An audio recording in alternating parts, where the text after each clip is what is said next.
Welcome to Shutter Fanfic. Like, subscribe and hype video. The MC is reborn as a god of destruction from Dragon Ball. DC, what if I am the god of destruction? Chapter 1, Silence Beyond the Sky. I opened my eyes and saw grey dust stretching in every direction. The ground under me was powdery and uneven. I pushed my palm down and felt nothing but grit and silence. The air didn't move. My breath didn't fog. There was no wind. No sound. My heart beat once hard and then steadied. I looked up. The sky wasn't blue. It was a black sea scattered with stars, and directly ahead, the earth hung suspended, huge and bright, the blue and white of it glowing softly. For a moment, I just stared. My mind was quiet. The last thing I remembered was a truck's horn, the sharp glare of headlights, and then nothing. No pain. No tunnel. No noise. Just this.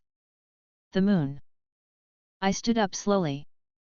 My balance felt light, easier than it should have. I tested it, bent my knees and pushed off. My body lifted off the ground more than a meter before I drifted back down. My boots made no sound when they touched the dust again. I frowned slightly. I wasn't wearing what I had dyed in. The clothes were new, dark, fitting tightly, lined with faint purple streaks that shimmered softly each time I moved. They weren't fabric. They were energy. I raised a hand and studied it. My fingers trembled slightly, not from fear, but from a rush of energy pulsing under my skin. It was sharp and alive.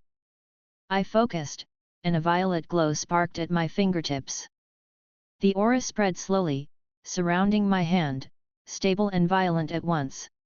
I felt its pressure, pure destructive energy. Destruction key.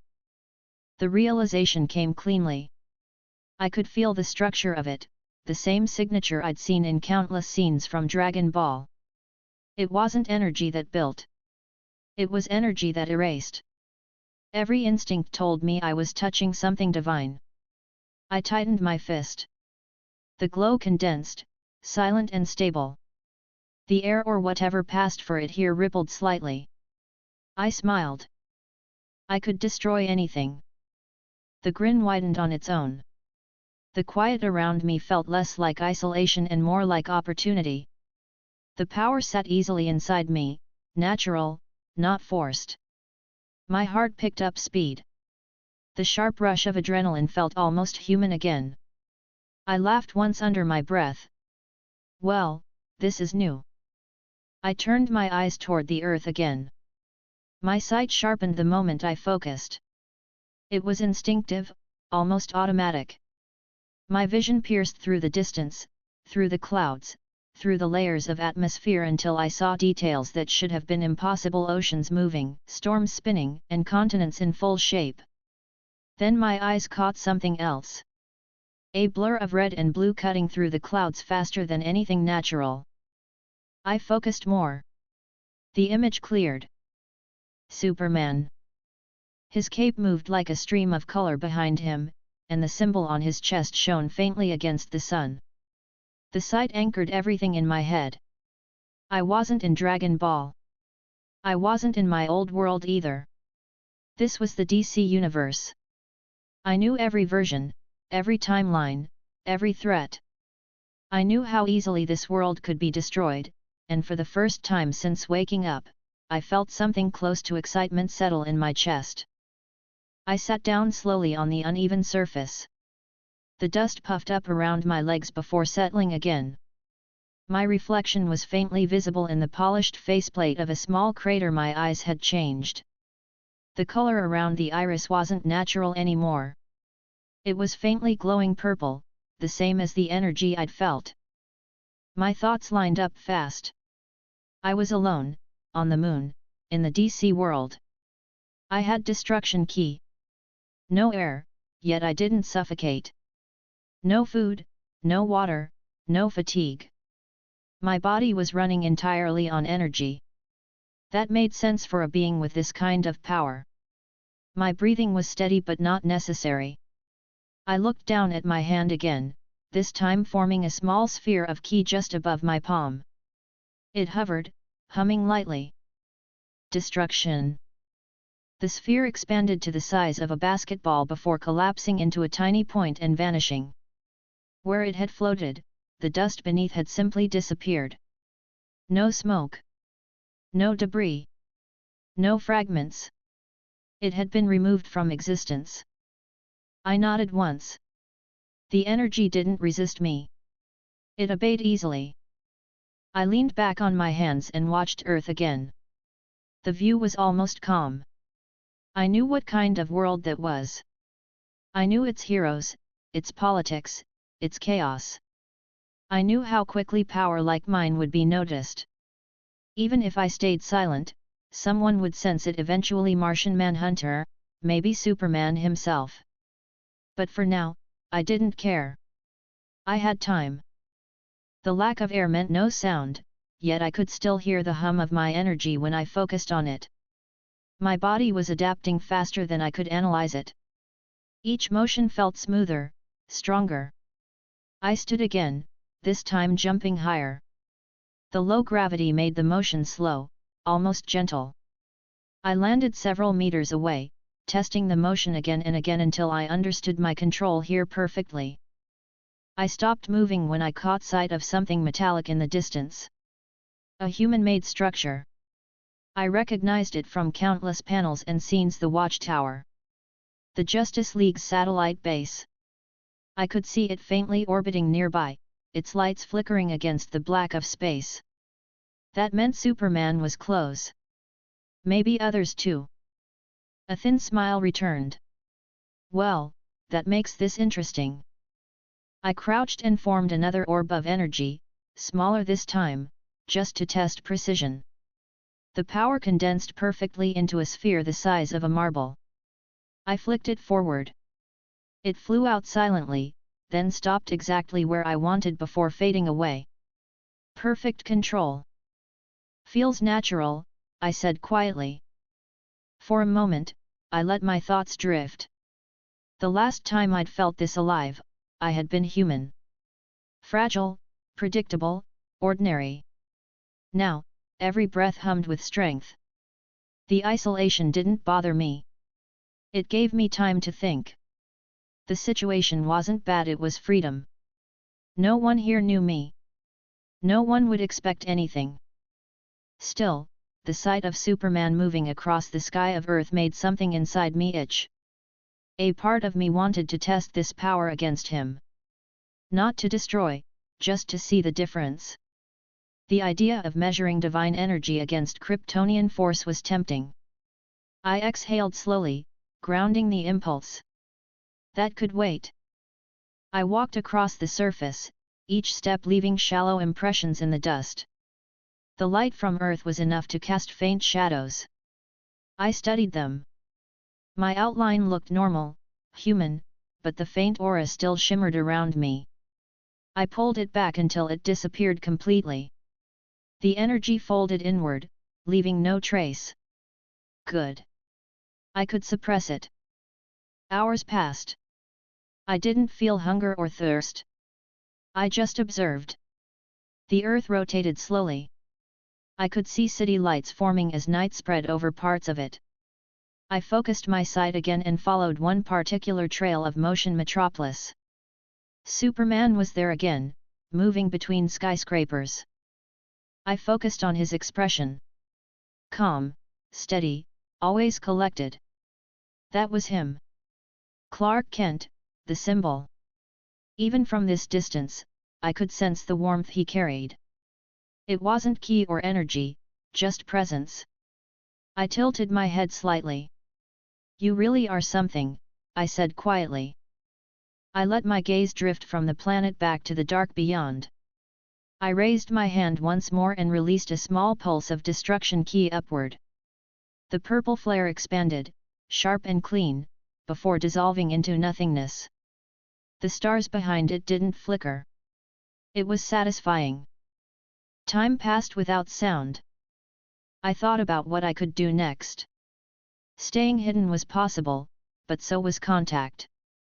If I moved from the moon to orbit, they would detect me immediately.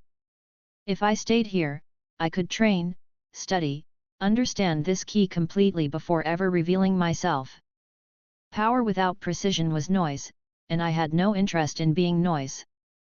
I crouched again, pressing my palm into the dust. The ground disintegrated in a clean circle around my hand. I reversed the energy flow, imagining reconstruction, but it didn't respond. Destruction had no creation counterpart. I smirked lightly. That was fine. I didn't need it. I tested flight next. The key lifted me easily, as if gravity no longer existed.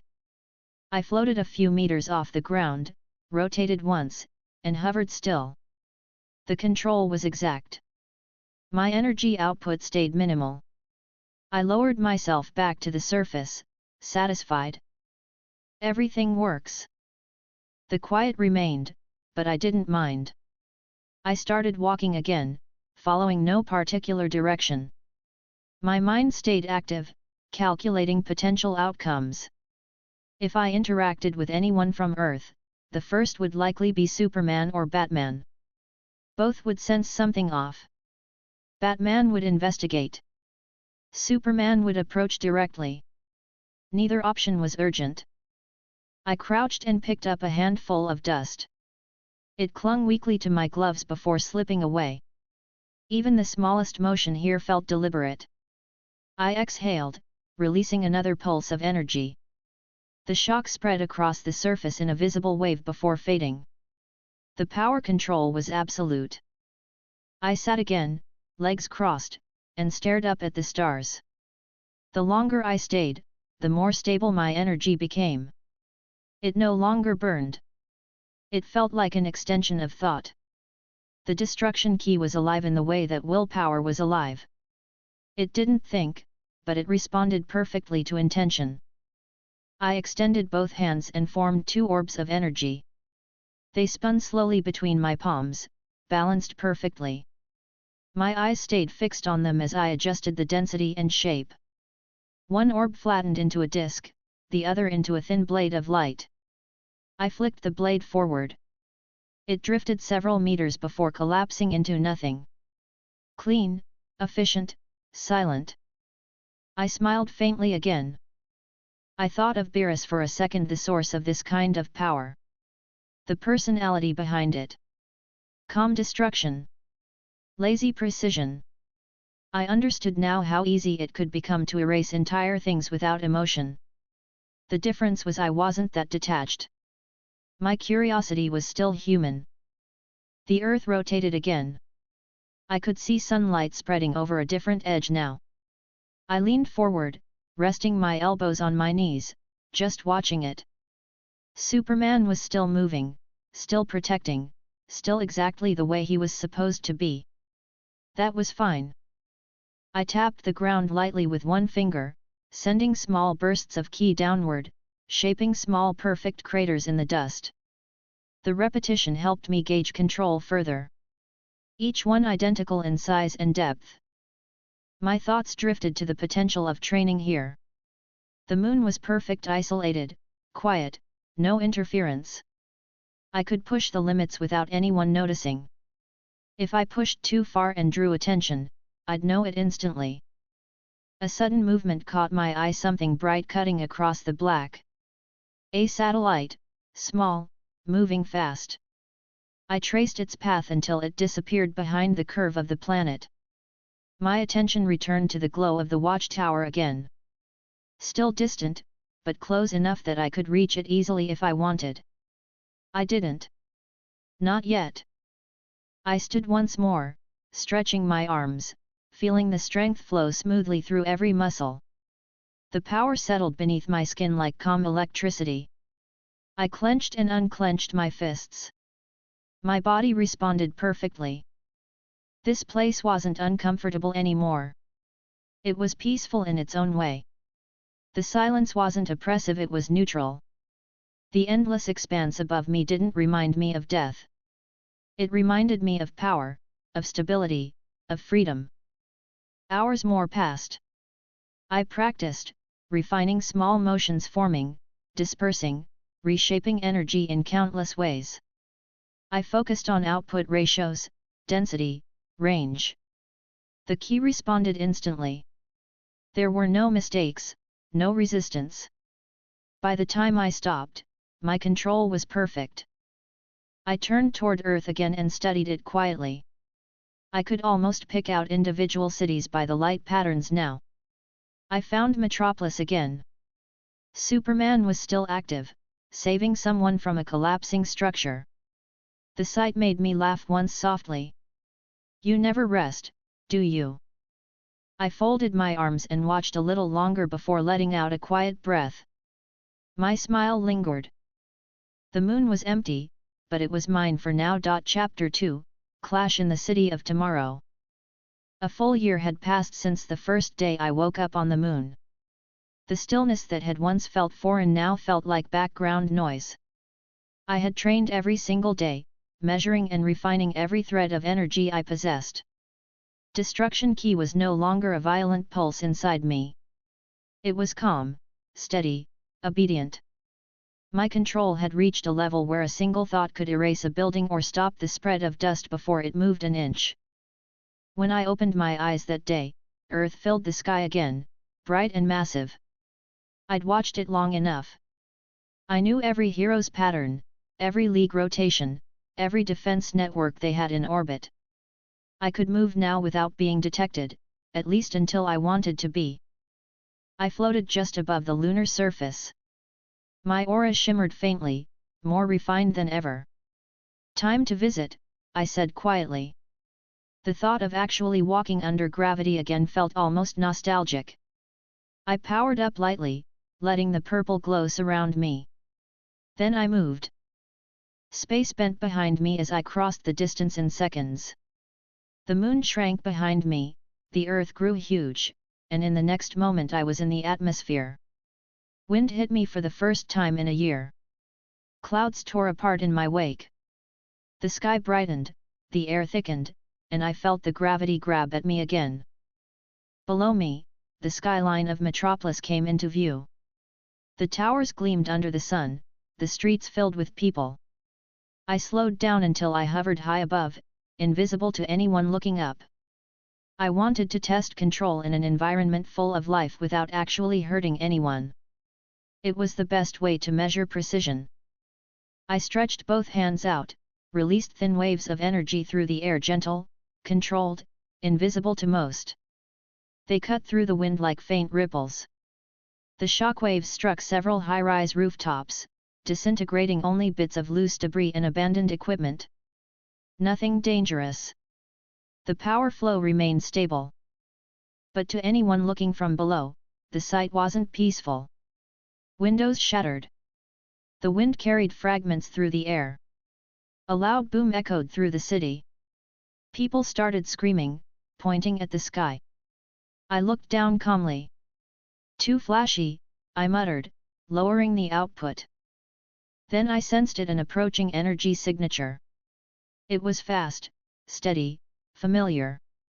Red and blue blurred across the horizon, closing in. I didn't need to look twice. Superman was already there. He stopped in front of me midair, eyes sharp, cape swaying. The air around us vibrated from the sudden halt of his speed. His expression was calm but serious. You need to stop. Now. I grinned faintly. Relax, I'm not hurting anyone. He didn't smile. You're leveling parts of buildings. People are terrified. Who are you? I tilted my head slightly. Just someone running a test. His eyes narrowed. You're using energy I haven't seen before. Whatever you're doing, you're endangering civilians. I raised a hand. No civilians hurt. I'm good at what I do. He frowned, gaze scanning the area around us. His hearing probably told him no one was injured, but damage still covered several rooftops. I could see the conflict in his eyes. He didn't trust me, and I couldn't blame him. Then a gust of air hit me. He moved faster than sight, trying to grab me by the arm. His grip closed around nothing. I'd moved before he reached me, hovering several meters higher. "Not bad," I said lightly. He floated up to my level again. "You're powerful. I can see that.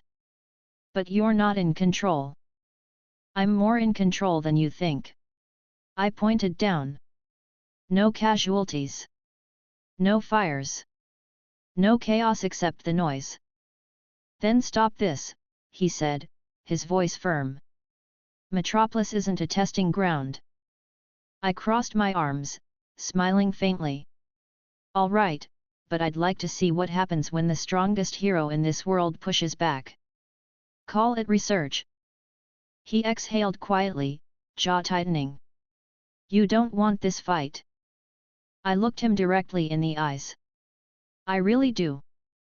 Before he could reply, I moved. My aura flared, and I vanished from his sight for a moment, reappearing directly in front of him. My punch connected with his chest, controlled but strong enough to send him back through the air. He recovered instantly, stopping himself mid-flight, eyes glowing red. Heat vision cut across the space between us. I raised a hand, forming a thin barrier of destruction ki. The red beams hit the barrier and bent around it, disappearing into nothing. The energy collapsed harmlessly. Superman's eyes widened slightly. "What are you?" "Something new," I said, voice even. "Now, your turn." He shot forward, faster than before. His fist connected with my jaw, sending me spinning back through the air. I stabilized, grinning despite the ache. The force was solid. He was stronger than I expected. I wiped the edge of my lip with my thumb, feeling the faint trace of blood. "All right," I said quietly. "That actually hurt." He didn't waste time. He came again, fists flying, precise and fast. I blocked the first few strikes with both arms, the air around us breaking into pressure waves. The sound alone shook nearby windows. I pushed forward, slamming my elbow into his chest and following it with a short burst of ki that sent him crashing through the upper floors of a nearby building. I moved after him instantly, keeping the energy condensed to avoid structural collapse. The building shook but didn't fall. Superman burst out of the other side, unharmed, cape torn slightly. His eyes narrowed. "You're holding back." "So are you," I said, smiling. He charged again. I caught his fist midair, the shock traveling through my arm. I twisted his wrist and kicked him backward, sending him tumbling through the air. The sound barrier broke twice before he steadied himself. Down below, sirens filled the streets. Civilians ran for cover. I focused on the area quickly. No one injured, just chaos. That was acceptable. I looked back at him. Still no casualties. "You should thank me." He glared faintly. "You call this restraint?" I shrugged. "No one died. That's restraint." His tone hardened. "You can't treat a city like your personal arena."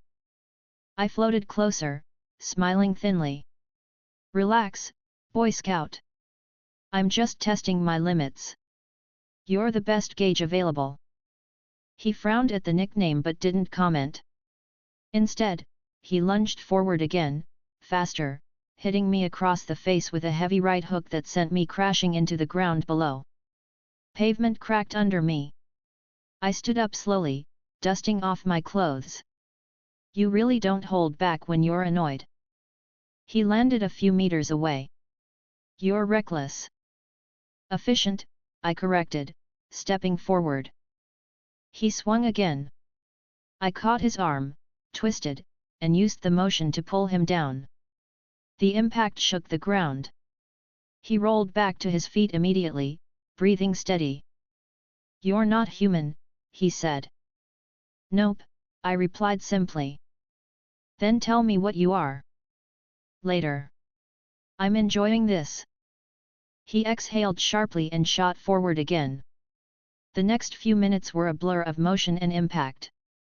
Every hit from him felt like being hit by a meteor, and every strike from me tore through the air with precision. We moved through the city sky like flashes of light, avoiding civilians, smashing through concrete and glass but never letting debris fall far enough to cause harm. At one point, he caught me in midair and drove me down through an empty construction site. The metal beams bent under the impact. I kicked him off, flipping back into the air, hovering at his level again. "You're strong," he said evenly, "but you're dangerous." I smirked. "You say that like it's a bad thing. It is when people are in danger." I lifted one hand, gathering energy into my palm. "Then make sure they're not." His eyes glowed again. We clashed once more, the sky lighting up from the shockwaves of our hits. Clouds scattered. The energy pressure alone bent the surrounding air. I kept my attacks directed upward, away from the ground, keeping my promise to myself. No deaths. No destruction beyond the surface. At one point, he pinned my arm behind me midair. I twisted, broke the hold, and used the opening to strike his abdomen. He grunted, eyes narrowing, then countered with a fast uppercut that sent me backward again. We hovered, both catching our breath. He wiped the corner of his mouth. "You can stop this right now." I smirked. "But I'm just getting warmed up." He crossed his arms. "You're not listening." "Listening doesn't mean agreeing." He looked frustrated for a second, then calmed again. "You've got power. I can tell you're not trying to kill anyone. But you're causing panic. End this before someone gets hurt." I glanced down. Several helicopters circled us. Reporters, probably. The crowd below was recording. "They love you," I said. "They trust me to protect them. Then protect them from me." He stared for a moment, then flew forward again, tackling me straight into the sky. The higher we went, the easier it was to let go. I stopped holding back slightly, releasing more ki. Purple energy exploded around us, cancelling out part of his momentum. He blinked through the light, fist slamming into my side. I returned the hit, both of us sent spinning apart. When the light cleared, we floated 100 meters apart. The city below looked smaller, safer from this height. He spoke first. "You can stop. You've proven whatever point you had." I smiled faintly. "Maybe I just wanted to see you up close." He didn't respond. His eyes stayed locked on me, analyzing. "You're not evil.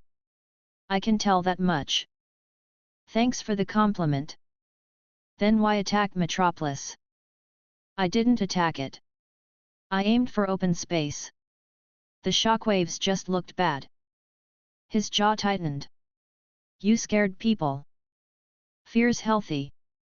Keeps them alert." He shook his head slightly. "That's not how I see it." "I know," I said. "That's why you're you." For a moment, neither of us moved. The tension settled between us quietly. I lowered my hand, dispersing the last of the visible ki around me. The glow faded completely. He stayed on guard, but his expression softened slightly. "If you're really not trying to hurt anyone, stand down." I nodded slowly. "Fine. I've seen what I needed." His eyes stayed wary. "If you want to help instead of destroy, there are better ways." "Maybe later," I said, smirking faintly. He didn't smile. "I'll be watching you." I'd expect nothing less. He turned and descended toward the city again, scanning for damage. I stayed in place, floating above, observing the faint smoke trails rising from the rooftops I'd struck earlier. Minimal damage. No casualties. Exactly as planned. I hovered there for several minutes, silent, until I felt his presence fade back into the city. My pulse slowed again. The fight had been good controlled chaos, efficient testing, no unnecessary harm. I looked down one last time at the city, then turned my gaze toward the horizon. The atmosphere shimmered faintly under the sun. The control was absolute now. The power felt natural. The test was done. Chapter 3, The Amazon's Challenge. The air above the Atlantic was warm and heavy with mist. I drifted there quietly, arms folded, watching the sunrise stretch across the ocean. The colors shifted over the water, but I wasn't looking at that. My mind was still replaying the fight with Superman from a few days ago. It had been clean, fast, and strong, but not satisfying. He was too composed. He held back because that was who he was. A symbol first, a fighter second. It made sense, but it also made him predictable. I wanted a real fight, someone who enjoyed it. Someone who didn't treat strength like a burden. I went through names in my head.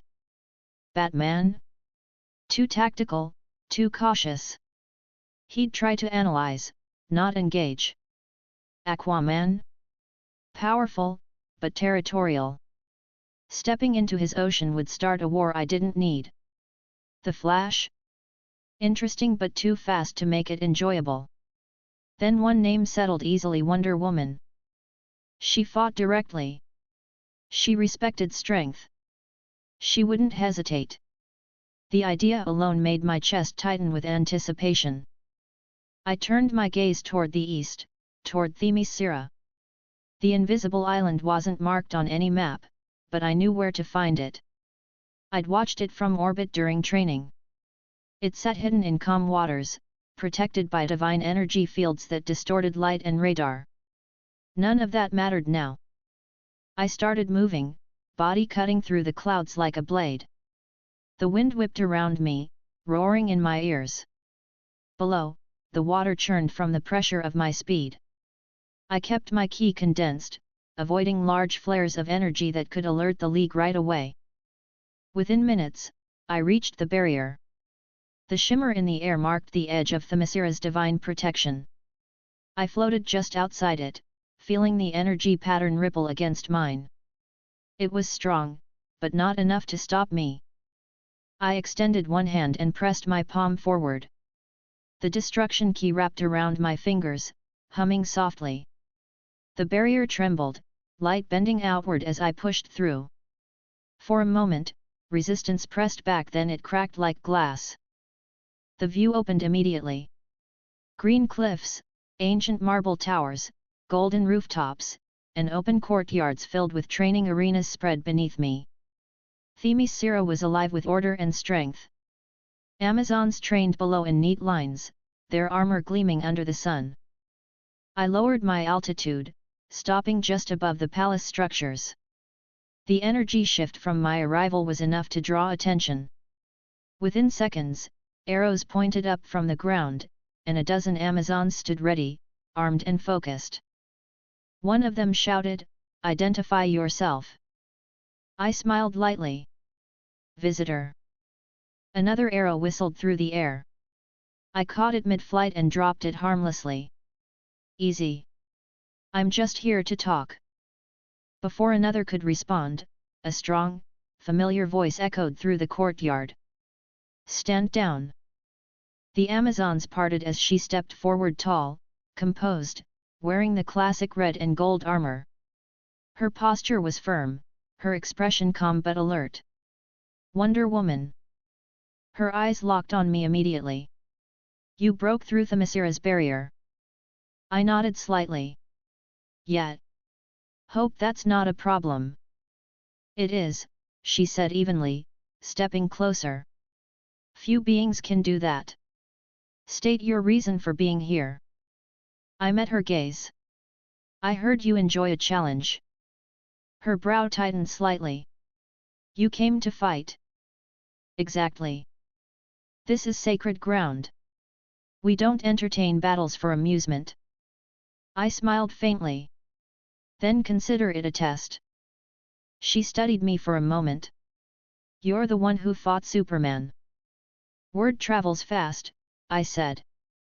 Her expression didn't change. You caused chaos in a city full of innocents. No one got hurt, I replied simply. That doesn't excuse it, she said firmly. I shrugged. I wasn't looking for excuses. Just a good fight. For a moment, she was silent. Then she reached up, adjusting the gauntlets on her wrists. If it's a fight you want, you'll get it, but not here. You'll follow me. I smiled. Lead the way. She lifted off the ground smoothly, flying toward a nearby stretch of empty beach. I followed close behind. The sand shimmered under the sunlight, and waves broke against the shore in steady rhythm. She landed first, turning to face me. No one else will interfere here. You will stop if I tell you to. I raised a hand. Fair enough. She drew her sword, the golden edge catching the light. Ready yourself. I let the key rise, the purple glow spreading around me. Always. She moved first, faster than expected. The sword slashed through the air, a clean and precise strike aimed at my midsection. I tilted my body, letting the blade pass an inch from me before twisting forward with a quick jab toward her shoulder. She blocked with her bracer, the impact echoing through the beach like thunder. The sand around us exploded outward from the shockwave. She slid back a step, expression unreadable. Strong, she said quietly. You're not bad yourself, I said, grinning. She came again, faster this time. Her strikes were direct and disciplined, no wasted motion. I blocked most of them, countered some. Each impact sent a pulse of force through the air. The ground trembled beneath us. At one point, she caught my arm with her lasso, pulling hard. I let the energy around me flare and cut through it, the golden rope falling away harmlessly. Her eyes widened slightly at that. Interesting, she said. Compliment taken. She swung her sword in a horizontal arc. I ducked under, sliding forward and striking her abdomen lightly with my palm. The hit sent her backward into the sand, but she flipped midair, landing on her feet. She smiled faintly now, eyes sharper. You wanted a fight, she said. Now you have one. I lifted both hands, ki concentrating around them. Let's make it worth it. The next exchange was faster, heavier. She used both sword and shield, countering my energy blasts with direct strikes. When my ki hit her shield, it vibrated violently but didn't break. The divine metal resisted the destruction energy longer than expected. You've got good gear, I said, blocking another swing. This armor has faced gods, she replied. Then it'll survive me. She didn't answer, only moved again. The sword grazed my arm, leaving a shallow line. It healed instantly, but I still looked at it and smiled. Nice. Her breathing stayed steady, her movements fluid. She wasn't showing exhaustion. Every time I pressed forward, she matched it. The rhythm was pure combat, no hesitation, no words wasted. Minutes passed like that: strike, counter, evade, repeat. Each impact sent energy rippling across the beach, scattering waves into the air. Amazons watched from a distance now, silent, their attention fixed on us. At one point, she used her shield to slam into my chest, sending me sliding across the sand. I stopped myself with a burst of ki, grinning as I looked back at her. You hit harder than Superman. Her expression didn't change. He holds back more than I do. I noticed. She flew forward again, swinging down from above. I caught the blade between my palms, the metal burning against my hands. The force pressed down until the sand cracked under my feet. I twisted, throwing her back, then released a pulse of energy that split the ground in front of her. She blocked it with her shield, the wave dissipating harmlessly. She looked back at me, her eyes steady. That's enough. I tilted my head. Already? This island doesn't allow destruction, she said firmly. I exhaled lightly, letting the energy fade around me. Fair. She stepped closer, sword lowered. You're powerful, but reckless. I smiled slightly. People keep saying that. They're not wrong, she said. I chuckled. I could say the same about you. Her tone stayed calm. I fight with purpose. Do you? I fight to see what I can do. Her eyes narrowed slightly. You risk too much for curiosity. Maybe, I said, glancing toward the sea. But it's the only way to learn. She didn't reply for a moment. Then she sheathed her sword. You're strong. But strength without reason only causes chaos. I've heard worse reviews, I said. Her expression softened slightly. If you want to test yourself, there are better ways than endangering others. You can train with me here under rules. I laughed quietly. Tempting, but I'm not great with rules. Then don't come back to Themyscira unless you're ready to follow them. Understood. She turned away, signaling to the Amazons in the distance to stand down. They lowered their weapons but kept their eyes on me. I hovered a few inches above the sand, watching her for a moment. You really do live up to your reputation. She looked back once. And you live up to yours whatever it is. I smiled faintly. I'll take that. With that, I lifted off, rising slowly into the air. The ocean stretched wide below, sunlight reflecting off the waves.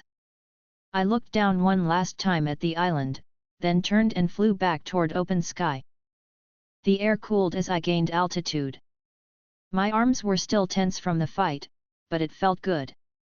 She was faster, stronger, sharper than I expected. That was what I had been looking for, a clean fight, full of precision and intent. Themyscira shrank behind me as I broke through the clouds. The sky cleared, and space waited ahead again. I slowed once I left the atmosphere, looking back at Earth. I thought about the fight, about how easily she matched me without using her full strength. She had divine blood. That made sense. The power she carried was steady, not chaotic. She fought like a soldier, not like someone desperate for dominance. I crossed my arms, floating in silence. Maybe I'll come back, I said quietly. Below, the planet turned slowly. My reflection in the blackness of space looked calm. Chapter 4, Racing the Light. The surface of the moon was quiet again. The stillness that had once felt strange now felt normal. I'd returned after the fight with Wonder Woman and decided to focus. I'd learned enough from testing myself against others. Power alone wasn't enough. Control was what mattered. I hovered above the grey landscape, eyes closed, energy radiating faintly from my skin. The purple aura around me pulsed in rhythm with my breath. Destruction Ki wasn't like any other energy I'd seen. It didn't flow easily, it demanded structure. Without focus, it tore through everything it touched. I needed more precision. I raised both hands, releasing small orbs of Ki into the air around me. They floated, stable, each the size of a marble. I expanded them one by one, compressing and stretching them until they became almost invisible waves of power. The goal was simple: control at the atomic level. Hours passed. My body stayed perfectly still as I shaped, collapsed, and reformed each energy pattern. I could feel my control improving. My focus was sharper than before. Still, I knew where I stood. Even though I was the only one in this world with Destruction Ki, that didn't make me invincible. Power was potential. Experience made it real. I'd only existed here for a year. In this universe, that was nothing. The heroes and gods here had trained for decades. I grounded the energy again and opened my eyes. The glow faded. Not bad, I said quietly. I turned my gaze toward Earth. The planet hung below, calm and bright. I didn't plan on going back anytime soon, but then I felt two energy signatures moving at impossible speeds across the planet's surface. One was sharp and electric, the other steady and warm. I recognized them instantly. Superman and the Flash. I frowned slightly. Their energy was fluctuating in patterns too fast to be normal combat. It felt rhythmic. A race. I smiled faintly. Guess they're at it again. I powered up lightly, leaving a thin trail of violet light as I launched toward Earth. The moon fell away behind me. The atmosphere wrapped around me as I entered it. Within seconds, I was descending through clouds, scanning the terrain below. The two energy trails were cutting across an open plain near the American Midwest, visible even from miles away. I slowed my descent until I hovered just above the ground, the air rippling from my presence. Dust swirled around me as I spotted them in the distance, two streaks of color tearing through the landscape. One red and yellow, one blue and red. They moved too fast for the naked eye, but my vision tracked them easily. Superman was keeping pace with the Flash, neither one slowing down. I could hear the faint sonic booms echoing in the distance. I grinned. Why not? I shot forward, matching their speed in seconds. The air around us vibrated violently from the combined pressure. I caught up beside them, staying level. Superman looked to his right, eyes widening slightly when he saw me. You again, he said, voice carrying through the wind effortlessly. The Flash glanced over, still running at full speed. Who's the guy glowing purple? Superman's tone stayed steady. He's new. I smirked.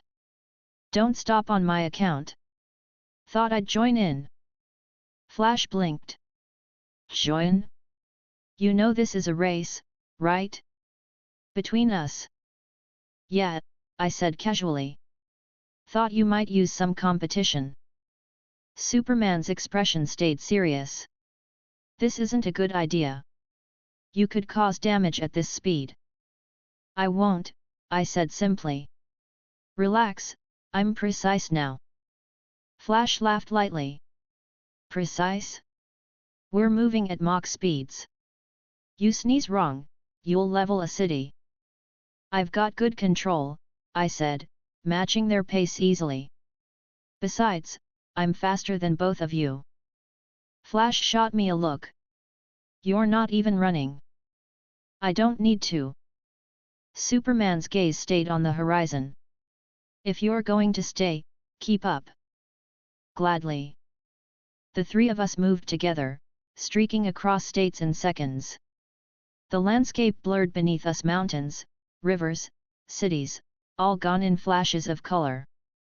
The air pressure alone could have shattered glass for miles, but I kept my aura condensed to prevent shockwaves. Flash grinned mid-run. You sure you can handle the turns? I've been doing this a while. I'll manage, I said. He laughed, then leaned forward, accelerating. Superman matched him instantly. I followed, barely increasing effort. The ground streaked by faster and faster until the horizon stretched into a blur of blue and gray. The energy around Flash crackled like lightning, each step creating a spark that lit the air. Superman's aura burned bright with kinetic force. I moved between them, no friction, no resistance.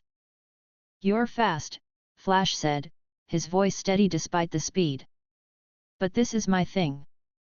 I smiled faintly. We'll see. He pushed harder, lightning bursting around him as he shifted into the speed-force rhythm. Superman kept pace, his expression focused. I felt their power signatures spike simultaneously. I adjusted my own output, increasing my energy flow just enough to keep level. The world around us slowed slightly from my perspective. Every molecule of air became visible, every gust of wind frozen in slow motion. Now this is fun, I said quietly. Flash looked over, eyes narrowing. How are you keeping up? Talent, I said. Superman glanced between us. Don't push it too far. You're affecting the atmosphere. I looked ahead. The air pressure ahead of us was forming visible shock tunnels. Then let's take it higher. Without waiting, I angled upward sharply, breaking through the sound barrier twice as I ascended. The other two followed. Within seconds, we were racing miles above the ground, the curve of the earth visible beneath us. Flash ran along the air itself, lightning forming solid platforms under his feet. Superman flew beside him. I hovered between them, body surrounded by faint violet light. Still think you're the fastest? I asked.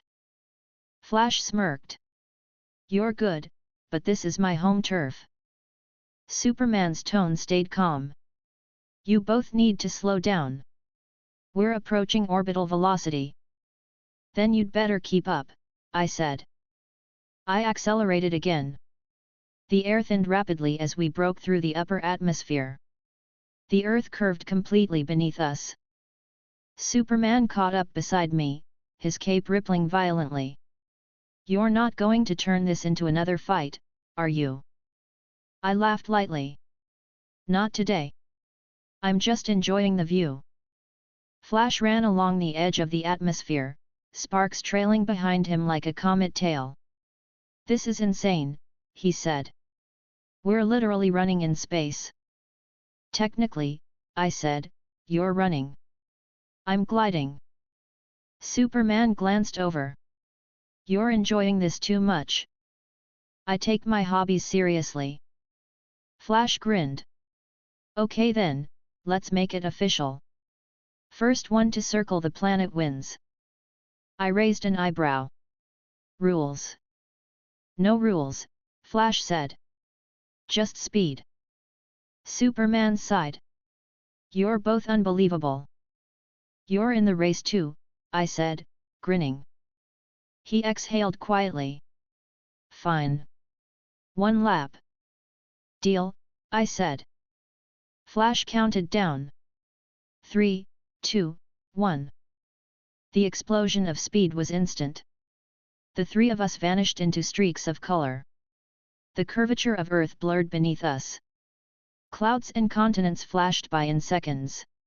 The energy trails from all three of us formed glowing lines wrapping the planet. Flash's lightning lit the sky, Superman's red aura followed closely behind, and my purple energy pulsed faintly between them. The wind pressure alone created faint auroras behind us. I could see the edges of continents, the glow of cities, the white caps of oceans all gone in moments. We crossed time zones faster than clocks could register. Flash was ahead by a few meters, his rhythm perfect. Superman stayed just behind him, steady. I adjusted slightly, increasing key output again. My body blurred completely.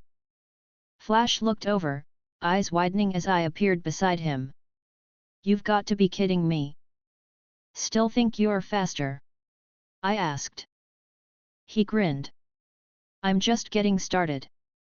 He vanished. The next instant, he was hundreds of kilometers ahead. The air cracked apart where he'd been. I could feel the Speed Force signature pulsing ahead of me. I smirked, focusing my key into raw acceleration. Space itself bent slightly as I pushed forward. Within moments, I caught up again. Superman appeared behind us, his tone still steady even as he broke another barrier.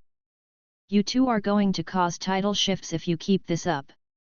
Flash laughed. Relax, Boy Scout, the planets survived worse. I chuckled. He's not wrong. The three of us moved together again, side by side, racing past the last stretch of ocean. The sunlight caught our trails, scattering colors across the sky. Finally, we slowed near Metropolis, the finish line unspoken. Flash stopped first, standing on the edge of a skyscraper rooftop, breathing heavily but smiling. Superman landed beside him, breathing steady. I floated down next to them, aura fading away. Flash bent forward, hands on his knees. Okay, he said between breaths. That was ridiculous. Superman looked at me. You didn't hold back. I didn't cheat either, I said casually. Flash laughed. You're too calm for someone who just raced the Speed Force and Krypton's best. I smiled faintly. I'm not human. I don't tire easily. Superman crossed his arms. You could have disrupted air currents across half the planet. But I didn't, I said, shrugging. Good control, remember. Flash stretched his shoulders. I'll give you that. You didn't break anything. That's progress, I said lightly.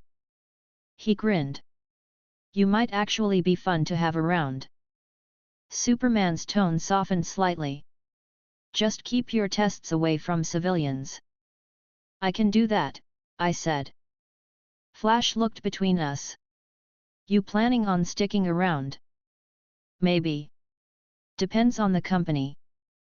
Superman gave me a long look, then nodded slightly. If you're not here to cause trouble, you're welcome. But you'll stay under observation. I smiled faintly.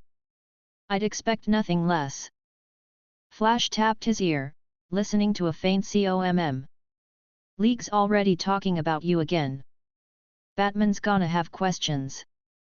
I'm sure he will, I said. He's good at those. Flash laughed quietly. Yeah, he is. Don't take it personally when he starts tracking you. I don't take much personally. Superman turned his gaze to the sky. Next time, tell us before you drop in. I'll think about it, I said. Flash smirked. You're trouble. Only if I want to be. The wind around us settled. The city below was calm, the afternoon sun bright over the skyline. For a moment, none of us said anything. Finally, Flash straightened, stretching his legs. So, rematch sometime. I grinned. Anytime. He laughed, then took off in a blur, disappearing across the horizon. Superman stayed, watching me for a moment. You've improved, he said quietly. I've been training, I replied. Still new here, though. He nodded once. Then keep learning. I will, I said. He lifted into the air. Try not to break the planet. No promises, I said with a smile. He shook his head slightly, then flew off toward the clouds. I stood alone on the rooftop for a few seconds, watching the sky. The air was warm, filled with the faint hum of city noise. My muscles were relaxed, my pulse steady. The race had been worth it. I looked toward the horizon and smiled again. Not a bad day. Chapter 5, A Speedster's Invitation. The rooftop was still warm from the sun. The air carried the usual hum of metropolis below traffic, distant sirens, chatter, and wind cutting between glass towers. I stood at the edge, watching the city lights flicker on one by one as the sky dimmed. Superman had flown off not long ago. The day should have ended there, but it didn't. A faint rush of air stirred behind me. The sound was soft, like wind folding around itself. Hey, a familiar voice said, casual and bright. I turned and saw the Flash standing there, mask still on, hands resting on his hips. His energy flickered like static around him, subtle but constant. He looked relaxed, curious, probably running through a dozen thoughts at once. Could have used the door, I said. He grinned. Yeah, but that'd be slow. I laughed once. Fair. He tilted his head. You hanging around the city or heading off again? Undecided, I said, watching him. I thought you'd be halfway to Central City by now. Was going to be, he said, stepping closer. But then I started thinking. You're kind of new around here, right? Relatively, I said. Been a year. He blinked. That's not long. I shrugged. Enough to get bored. He smiled at that. Well, lucky for you, I'm not busy tonight. I raised an eyebrow. That your way of asking me out? He laughed. Don't get ahead of yourself, Glowstick. I was thinking we could hang out. You know, normal human stuff. Food, maybe a movie, see how you handle not destroying anything. I smiled faintly. That last part sounds like a challenge. He crossed his arms. Maybe it is. I thought about it for a second, then nodded. Sure. I'm in. He looked pleasantly surprised. Really? Yet. Why not? Good, he said, tapping his earpiece once. Give me 5 seconds. He blurred out of sight. A gust of air swept past me, and by the time I blinked, he was back, holding 2 sandwiches and a 6-pack of soda in a plastic ring. I raised an eyebrow. You robbed a deli. Paid for it, he said quickly. Mostly. Mostly. I left a note, he said with a shrug. I laughed. You're an honest thief. He handed me one of the sandwiches. Turkey, no mustard. You look like a no mustard kind of guy. I took it. You judge people by condiments now. Experience, he said. People who like mustard have commitment issues. I looked at him. That's oddly specific. He grinned. You'd be surprised how often I'm right. We sat down near the edge of the roof, the city lights spreading out beneath us. I unwrapped the sandwich and took a bite. It was good. Not amazing, but solid. You do this a lot? I asked. What, eat sandwiches with strange cosmic beings on rooftops? Not often, he said, chewing his own. But I make exceptions for interesting company. Glad I qualify, I said. He leaned back, resting his elbows on the ledge. So what's your deal, anyway? You pop up out of nowhere, fight Superman, spar with Wonder Woman, then outrun me around the planet. That's a weird resume. I get bored easily, I said. He laughed. That's one way to put it. Besides, I continued, you learn more from doing than talking. He nodded slowly. I can relate. Kind of why I do what I do. The running clears the head. I glanced at him. You ever stop moving long enough to think? He smiled faintly. I try not to. Too much thinking makes me late. I chuckled. Efficient logic. We ate quietly for a few moments. The city stretched beneath us in constant motion. Cars crawled along the streets, people moved like streams of light through the sidewalks, and somewhere far below, someone was probably looking up, wondering what 3 flashes in the sky had been earlier. So, he said after a while, you ever been to Central City? No, I said. But I know where it is. He grinned. Then that's our next stop. I looked at him. Now? Of course now, he said, standing up. You can fly, right? I nodded. Good. Try to keep up this time. I smirked. You're confident for someone who lost the last race. He laughed, tightening his gloves. I don't remember that happening. I floated up from the ledge, dust scattering beneath me. Lead the way, lightning boy. He grinned. Try not to blink. He vanished. A red streak cut across the skyline. I moved right after, following the trail of light. The city blurred beneath me as I accelerated. Wind tore past, carrying the smell of rain and ozone. We crossed the state line in seconds. He stayed ahead just enough to make it competitive. I could tell he was holding back for the fun of it. I let him. Central City appeared ahead, shining with streetlights in motion. We slowed as we entered the outskirts, the air pressure stabilizing. Flash came to a stop at the edge of a large bridge overlooking the river. He turned, still smiling. "You kept up better than I expected." "I try not to disappoint," I said, landing beside him. He stretched his arms. "Welcome to Central City. My turf. Please refrain from destroying it." "I'll behave," I said. "Probably." He laughed. "You're gonna fit right in." The city was alive with movement. Cars crossed the bridge below. Neon signs flickered over diners and stores. The sound of music drifted faintly through the air. It felt different from Metropolis, less polished, more grounded. Flash looked around, then pointed toward the downtown district. "You hungry for something besides sandwiches?"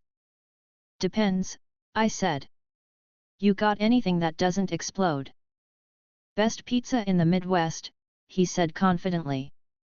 "Follow me." He shot forward again. I followed easily, this time keeping low enough to avoid breaking windows. We stopped outside a small pizzeria tucked between taller buildings. The neon sign read Tony's Slice Shop. He phased through the door before the bell even finished ringing. I walked in normally. The place smelled like cheese and tomato sauce, warm and sharp. A few people looked up when I entered, but Flash waved them off. "Hey, Tony," he called. "Two of the usual." An older man behind the counter smiled. "Barry. Thought you were working tonight." "Work can wait," Flash said, flashing a grin. "Got a guest?" Tony looked at me, eyebrows raising slightly. "You a friend of Barry's?" "Something like that," I said. "Good enough for me," Tony said, turning back toward the oven. Flash leaned against the counter. "Told you, best pizza you'll ever have." I looked around. The shop was simple, filled with old photos and autographs on the walls. It felt comfortable. I nodded. "Smells right." He grinned. "Smells right, tastes perfect." When the pizza came, we grabbed a booth in the corner. The slices were huge, the cheese stretching as I pulled the first bite away. He watched me carefully. "Well." I chewed slowly. "You're not wrong." He looked satisfied. "See? You can trust a speedster when it comes to food." "We burn through a lot of calories." "I can tell," I said. "You've eaten half your plate already." He shrugged. "Metabolism. Perk of the job." We ate for a while, talking in between bites. He told me about Central City's quirks, its weird villains, its quiet nights, its unpredictable storms. I listened, amused. He spoke fast, jumping from one topic to the next like his mind was still running even when he wasn't moving. "So you actually like this city," I said. He nodded. "It's home. Doesn't look like much, but it's got heart." "I can respect that," I said. He leaned back. "You ever think about settling down anywhere?" I smirked. "I don't sit still long enough for that." "Figured," he said. "You've got that restless vibe." "I get bored easily," I admitted. "You and me both," he said. "Difference is, I fix it by running." "Same concept," I said. "Just bigger scale." He laughed softly. "You're not bad company, you know." "Don't get sentimental," I said with a grin. He smirked. "Fine. But it's true." We finished eating. He tossed a few bills on the table, probably more than enough to cover everything, and stood up. "Come on. There's something else I want to show you." I followed him outside. The air had cooled, the sky clear. He stretched his legs once, then looked at me. You like city lights? They're fine, I said. Good. You're gonna see a lot of them. He took off again, but slower this time. We moved through the city together, just above the rooftops. He guided me past buildings and over bridges, pointing out spots as we went. That's the museum. Over there's the precinct. And that's the park where we fought Captain Cold last week. Sounds like a busy week, I said. You get used to it, he replied. We landed finally on top of a tall radio tower overlooking the river. The city spread below like a circuit board of light. Flash stood next to me, looking out. Not bad, right? He said. Not bad, I agreed. He smiled. Sometimes I just come up here to think. Or not think. Depends on the day. I glanced at him. You do that a lot. When I can, he said. When the world's not ending. I nodded. Reasonable schedule. He laughed. You make jokes, but you'd fit right in with the league. I doubt that, I said. I don't do committees. They're not all bad, he said. Some of us just like company. I smirked. You volunteering as my tour guide? Maybe, he said. You need one. Otherwise, you'll end up fighting Aquaman for fun. I chuckled. Not my style. He's territorial. Flash grinned. Told you. You need supervision. I crossed my arms. You volunteering for that too? Could be, he said. I'm fast enough to keep an eye on you. I'll try not to make it difficult, I said lightly. He laughed. Good luck with that. We stayed on the tower for a while, watching the city shift below. The hum of traffic filled the air faintly, the glow of lights reflecting off the water. Flash seemed content, hands resting on the railing, eyes distant but calm. It was strange seeing him still. He carried the same energy even when motionless, like his mind was already 10 steps ahead. So, he said finally, what do you do when you're not training or fighting gods? Mostly think, I said. About what? Whatever interests me that day. He smirked. You'd be great at small talk. I have my moments, I said. He nodded. I'll take that as progress. I looked out at the skyline again. You said we'd spend the day. What's next? He smiled. You'll see.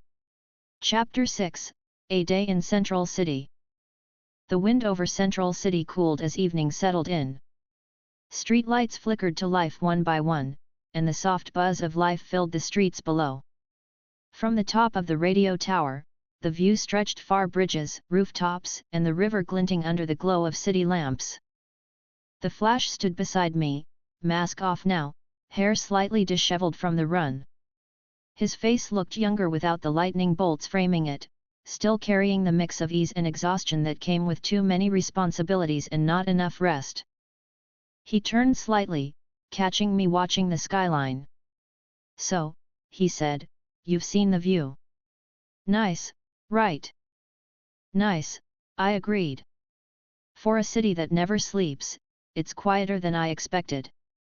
He laughed. You get used to the rhythm. But that's not why I brought you here. I raised an eyebrow. There's more. Of course, he said, brushing off his gloves. Come on. You've seen me as the Flash. Now you meet Barry Allen. He gestured for me to follow, then blurred into motion. I didn't bother matching his speed. Instead, I rose slowly off the tower, letting the air shift around me before descending after him.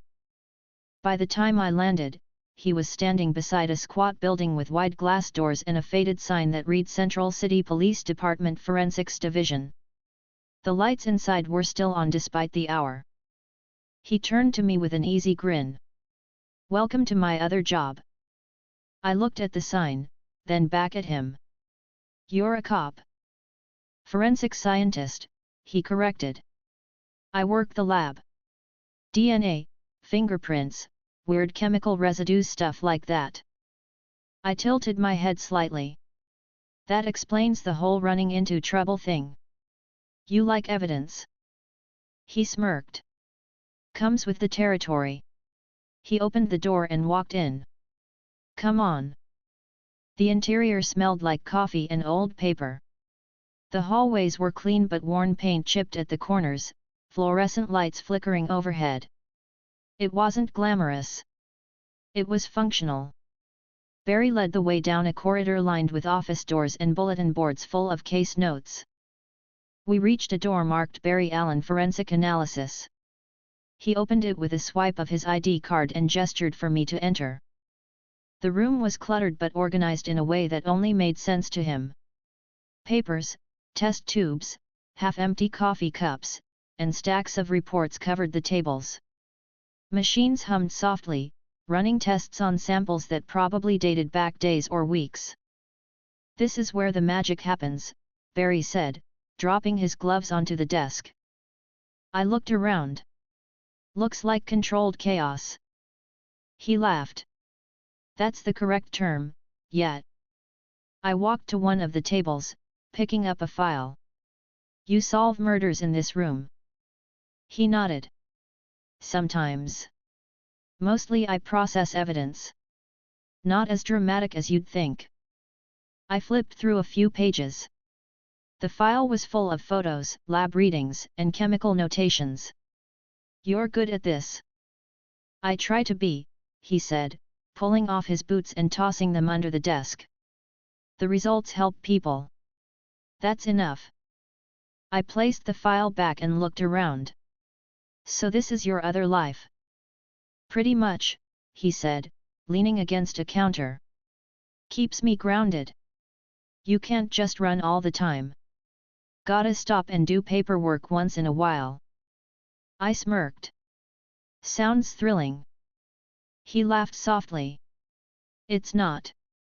But it keeps me connected. Reminds me why I run. I studied him for a moment. You sound like you mean that.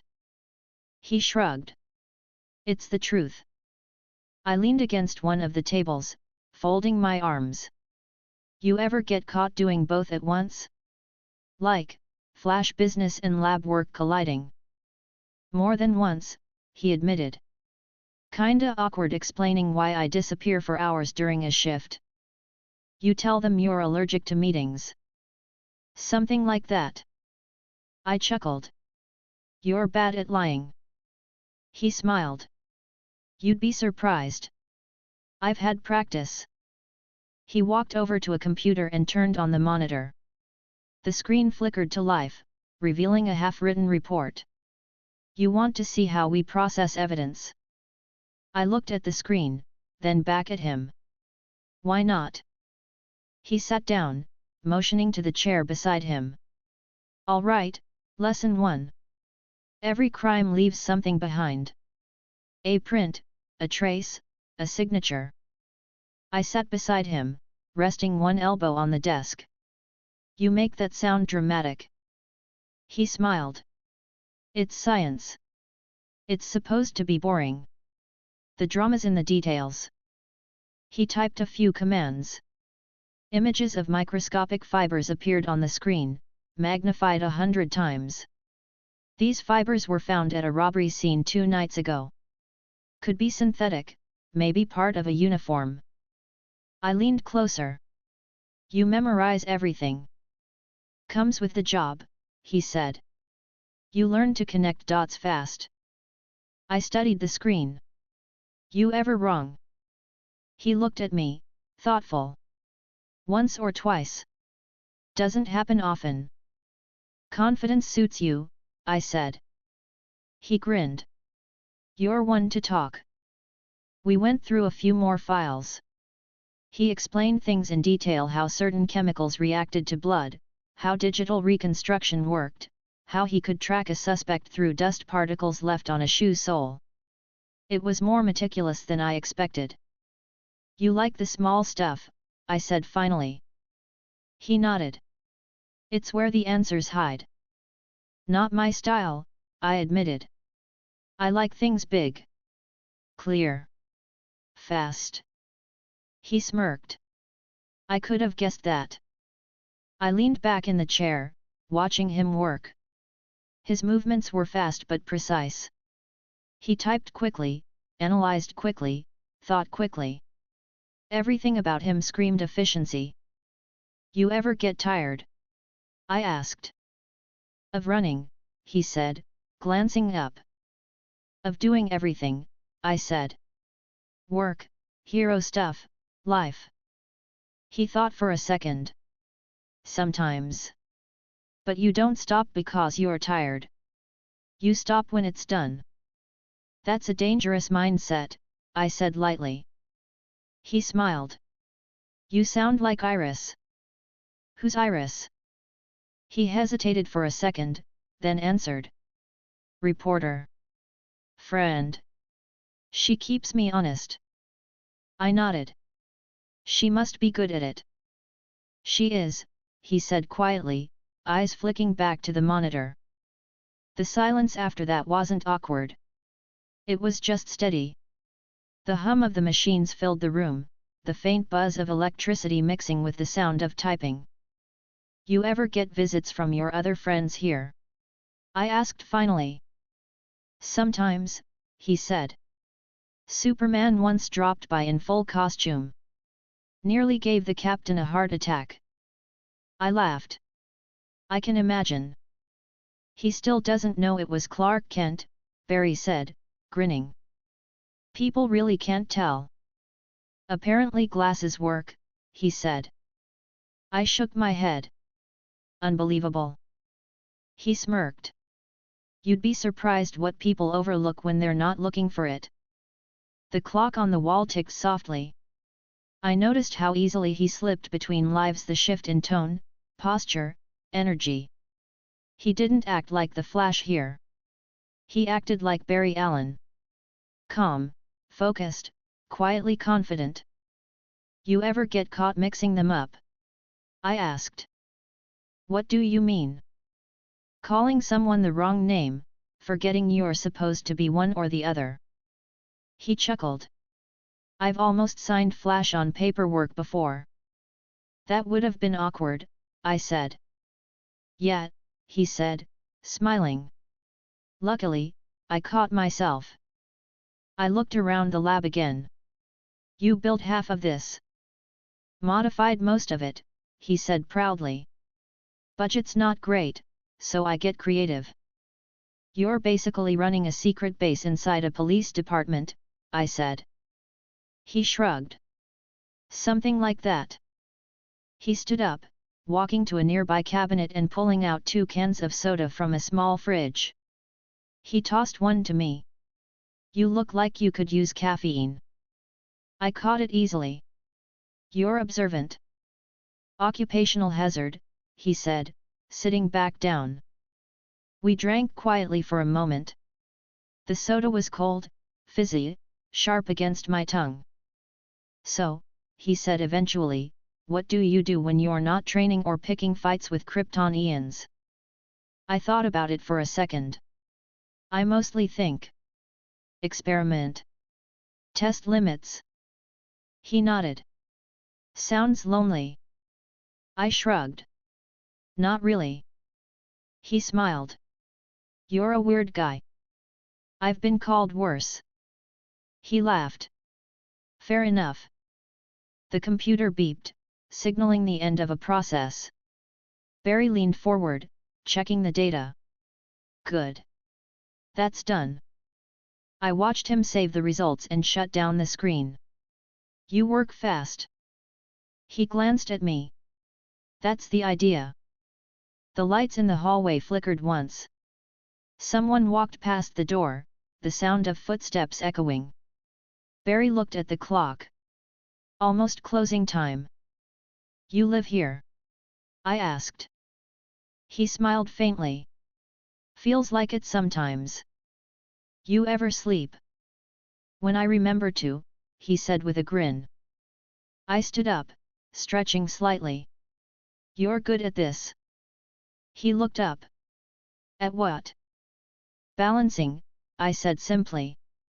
He seemed to think about that, then smiled. You learn. He grabbed his coat from the back of a chair and slipped it on. Come on. There's one more stop before we call it a night. Another lab? I asked. He laughed. No. Somewhere better. I followed him out of the room. The hallways were quieter now. Most of the lights were dimmed, the hum of machines fading behind us. He walked casually, hands in his pockets, energy calm for once. Outside, the night had fully settled in. The streets glowed with streetlights and headlights. The air smelled faintly of rain. Barry looked at me. You like ice cream? I raised an eyebrow. You're unpredictable. He grinned. That's a yes. He disappeared for a second and came back holding 2 cones. Mint chocolate chip or vanilla? I took the mint. You move fast. Comes in handy, he said, licking his own cone. We started walking down the sidewalk. He kept his pace deliberately slow, matching mine. The city was quieter here, just a few cars passing, the occasional sound of laughter from a bar down the street. So this is your day job, I said. Half of it, he said. The other half saving the city before breakfast. Not bad balance, I said. He smiled. It's something. We passed a small bookstore, its lights still on. Barry glanced at it but didn't stop. Iris likes that place. Says the owner gives her story ideas. You really like talking about her, I said. He looked slightly embarrassed. She's important. Clearly, I said. He smiled a little. She keeps me grounded. You said that already. It's still true. We walked in silence for a while. The city stretched out in front of us, alive but calm. The night air was cool, the streetlights casting long shadows. Barry glanced at me again. You know, you're not what I expected. What did you expect? Someone louder. Angrier. More, he searched for the word. Explosive. I'm efficient, I said. He laughed. That's one way to put it. We reached a crosswalk. The light changed. Barry waited, even though we both could have crossed without issue. I watched him. You actually obey traffic signals. Good habits, he said. Besides, I like blending in sometimes. I smirked. You're bad at blending in. Probably, he admitted. We kept walking, finishing the ice cream before the next block. He tossed the napkin into a trash can, precise even in small motions. You ever think of taking a break from all this? I asked. He looked thoughtful. Not really. If I stop running, people get hurt. Always responsibility with you, I said. He smiled. Somebody has to take it. I nodded slightly. You sound like Superman. He laughed. We rub off on each other. I looked at him. You actually enjoy this life? Every part of it, he said. Even the boring stuff. I smiled faintly. You're strange. Says the cosmic powerhouse hanging out in a police station, he shot back. I laughed. Fair. He grinned. See? You're learning. Chapter 7, The Pilot and the God. The air outside the central city precinct had grown cooler, the streetlights flickering as we stepped onto the sidewalk. Barry tossed the last bit of his ice cream cone into a bin and looked up at the faintly glowing clouds above. The day had stretched long, but he didn't look tired. If anything, he looked amused. He adjusted his jacket and turned to me. You busy? I glanced down the street. I'm never busy. He smiled slightly. Good. There's someone I want you to meet. I tilted my head. Another cop? Not exactly, he said, checking his watch. But he's a friend. You'll get along. Probably. I laughed lightly. That doesn't sound reassuring. Barry smirked. He's a pilot. Test pilot, actually. Big personality. You'll like him. I folded my arms. Hal Jordan. He looked at me curiously. Yet. You know him. I've heard the stories, I said. Guy with the ring. Overconfident, impulsive, thinks fast, fights faster. Barry laughed. That's him. He's in town tonight. I nodded. All right. Lead the way. He grinned. We'll take the scenic route. Before I could respond, he blurred into motion, and the world folded into streaks of red. I followed immediately, my own energy keeping pace just enough to avoid lagging behind. We crossed half the city in seconds, the lights turning into ribbons beneath us. When we stopped, the world snapped back into shape. The smell of jet fuel and metal filled the air. We stood on the edge of an airfield, its floodlights cutting across rows of hangars and grounded aircraft.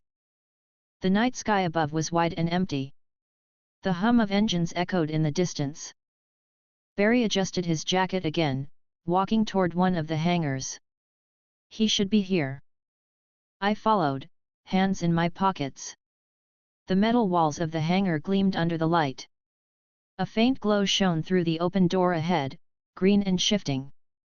As we stepped inside, I saw him, Hal Jordan, in uniform but without his mask, leaning against a jet with a ring glowing faintly on his finger. He looked up as soon as we entered, grin already forming. Barry, he said. Didn't think you'd make it before I took off. Had to finish something, Barry said. Brought a friend. Hal looked at me, his eyes scanning up and down, taking in the faint purple hue that always clung to my aura no matter how much I suppressed it. His grin widened. Let me guess, this is the guy who flattened Metropolis for fun. I smiled slightly. No one was hurt. He laughed.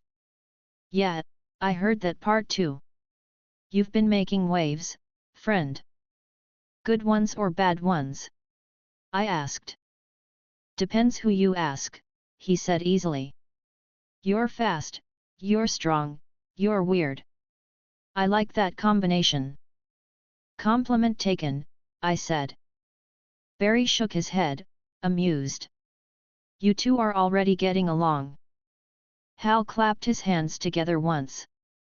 So, what's the plan? You come to talk shop or blow something up? I smiled faintly. I was hoping for a fight, actually. Barry's head turned sharply. Wait, what? Hal blinked, then grinned wider. Now you're speaking my language. Barry groaned. You can't be serious. I looked at him. I'm serious. Hal shrugged, the ring on his finger pulsing brighter. You want to go a few rounds with a lantern? I've fought a Kryptonian and an Amazon, I said casually. Might as well complete the set. Barry rubbed his temples.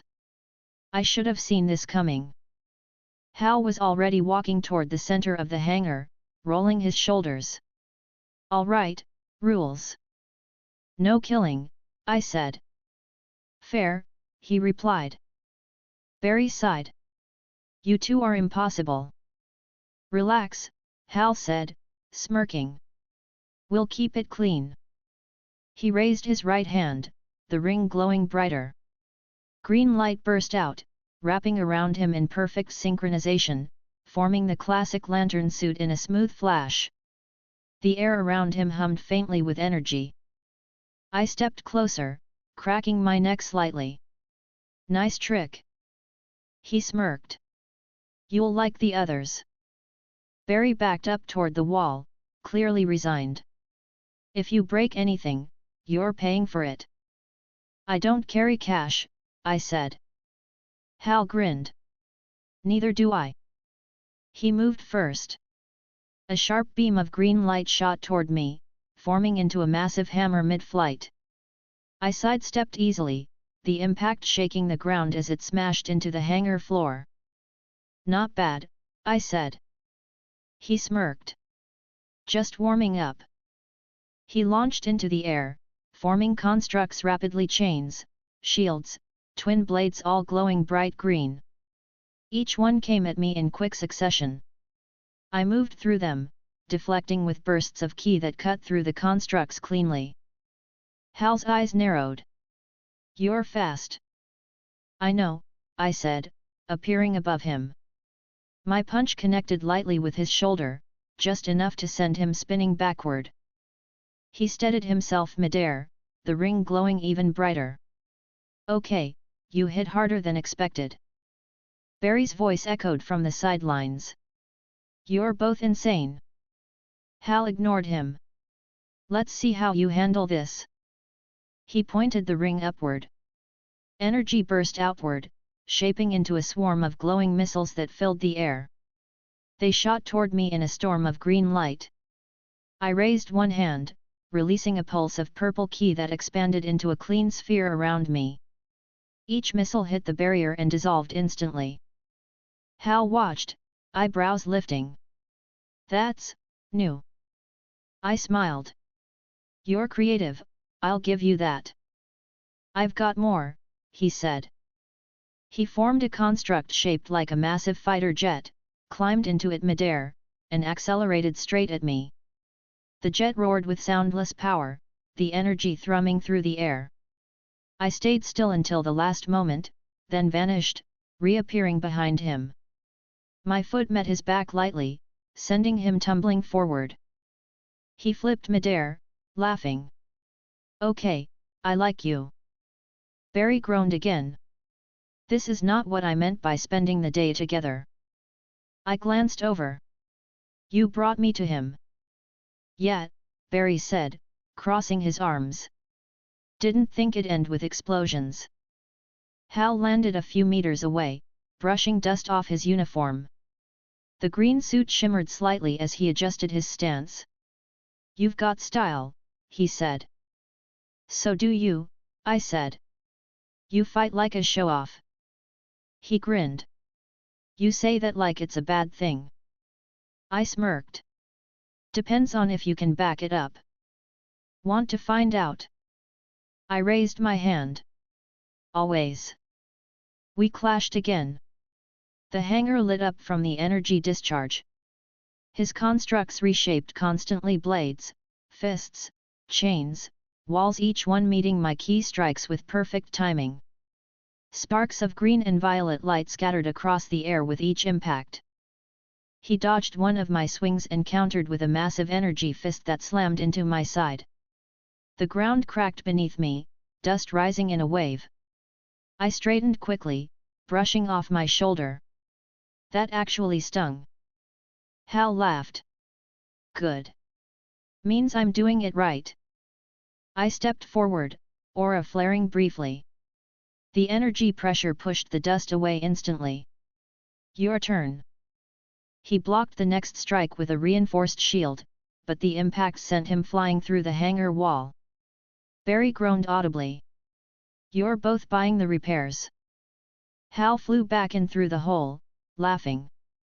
Okay, I admit it, you've got me outclassed on raw power. Good observation, I said lightly. He smirked. But I'm not out of tricks. The ring glowed intensely as he focused, forming multiple constructs, each one a perfect replica of himself, all armed with glowing weapons. They surrounded me in a tight circle. I smiled faintly. You think numbers help? He grinned. They don't hurt. The clones attacked at once. I moved through them easily, bursts of precise energy erasing each construct on contact. The air filled with shattered green light as the last one vanished. When the dust cleared, Hal floated a few meters away, arms crossed. You really don't hold back, hey? I do, I said. You'd know if I didn't. Barry's voice came again. Please don't test that. Hal laughed, letting the ring dim slightly. All right, all right. I'm convinced. You're tough. I stepped closer, hands still relaxed at my sides. You're not bad yourself. Thanks, he said. I've been called worse. Barry walked over, looking between us. You two done? Hal smiled. For now. Barry looked like he'd been through a full day's worth of frustration in 5 minutes. You couldn't just talk like normal people. Hal shrugged. This is how we talk. I nodded. Exactly. Barry sighed. You both need therapy. Probably, Hal said cheerfully. He turned back to me. You planning on sticking around Earth for a while? Depends, I said. Got somewhere to be? He grinned.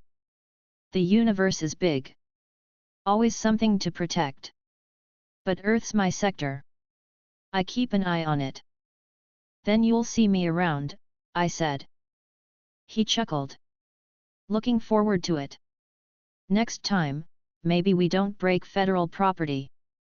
Barry muttered, you always say that. Hal ignored him, extending a hand. Good fight. I shook it firmly. Likewise.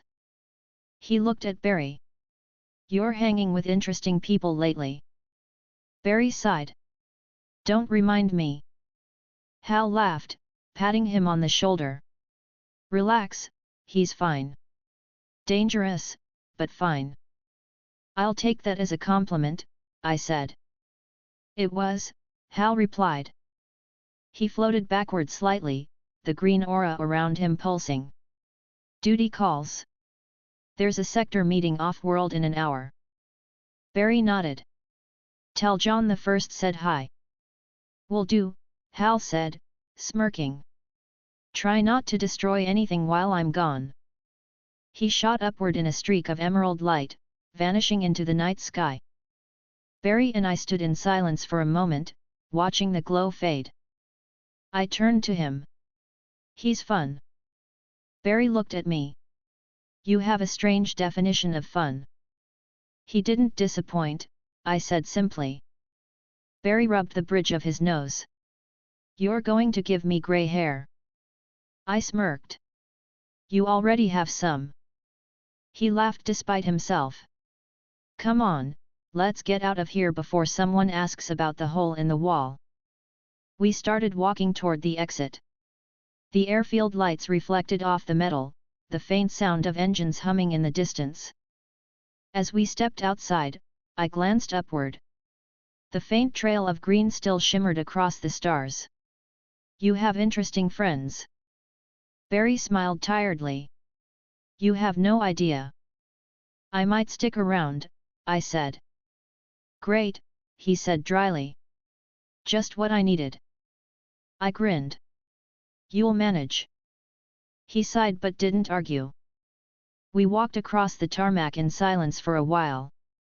The city lights shimmered faintly on the horizon, and the night breeze carried the faint smell of ozone and jet fuel. You're enjoying yourself, Barry said finally. Maybe, I said. He laughed softly. You don't do normal days, do you? Not really. He shook his head, smiling faintly. Figures. Chapter 8, The Monster from the Pit. The airfield lights were still glowing against the night when Barry and I reached the end of the tarmac. The air smelled like jet fuel and steel. The faint green streak that Hal had left behind was still fading across the stars, dimming against the black. Barry shoved his hands into his jacket pockets, shaking his head. You and Hal were about 2 minutes away from turning that hangar into confetti. I smiled slightly. You're exaggerating. We were careful. You blew a hole in a wall, he said flatly. Air ventilation, I said. Improvised upgrade.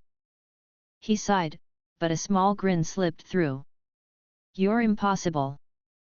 Efficient, I corrected. He laughed softly and started walking again. Sure, let's go with that. The quiet between us lasted maybe 30 seconds before the air shifted. A familiar, heavy pressure pressed down around us. It wasn't sound, it was something heavier, an energy field moving fast through the atmosphere. I looked up.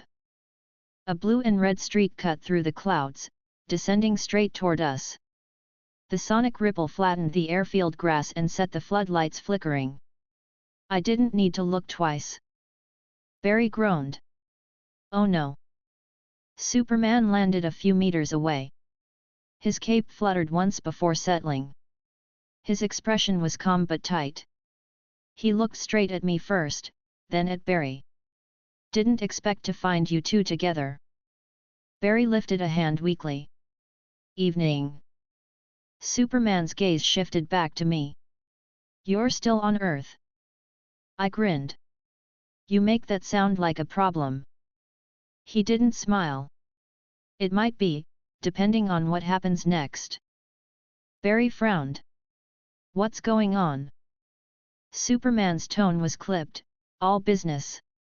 We've got a situation. Doomsday. Barry's face fell immediately. You're kidding. I wish I was, Superman said. Satellite picked him up re-entering atmosphere about 15 minutes ago. He's heading east through Kansas. I already called the League. We're assembling near Smallville. My attention sharpened instantly. You said Doomsday. Superman looked at me, serious. That's right. The unkillable, adapting monster, I said evenly. His eyes narrowed slightly. You know about him. I've heard the stories, I said. Can't be killed the same way twice. Regenerates. Pure destruction. Barry looked between us. That's him. How bad is it? Superman answered without hesitation. Bad. He's already torn through 2 League drones and flattened half a mountain range. Wonder Woman and Martian Manhunter are en route. I'm gathering everyone else. He turned his eyes on me again. I didn't think you'd still be here. But if you are, I'm in, I said immediately. Barry turned toward me. You sure about that? I nodded. Sounds fun. Superman exhaled softly, not smiling. This isn't a fight for fun. He doesn't stop. He doesn't talk. He only destroys. That's fine, I said calmly. I can handle that. Barry looked uneasy. You might want to listen to him. Doomsday's not like the others you've fought. He learns. Every hit you land just makes him stronger. Then I'll just hit harder, I said. Superman's expression didn't change, but he nodded once. Fine. We'll take all the help we can get. He looked at Barry. You're coming too. Barry sighed. Didn't think tonight would end like this. Neither did I, Superman said. But we move now. He lifted into the air. Barry looked at me. Try not to outshine everyone this time. No promises, I said with a grin. He shook his head. Of course. The next instant, Superman shot upward, breaking through the clouds with a thunderous crack. Barry was gone in a flash of red lightning. I followed, the air around me glowing faintly purple as I accelerated into the upper atmosphere. The world below blurred into streaks of land and light. Within moments, the farmland stretched beneath us, Kansas plains, fields broken by scattered lights from distant towns. Ahead, I saw the flashes, explosions, energy beams, and shockwaves that bent the air. We arrived at the scene together. Smoke filled the sky. The ground was torn apart for miles.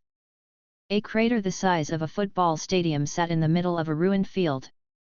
And in that crater stood Doomsday.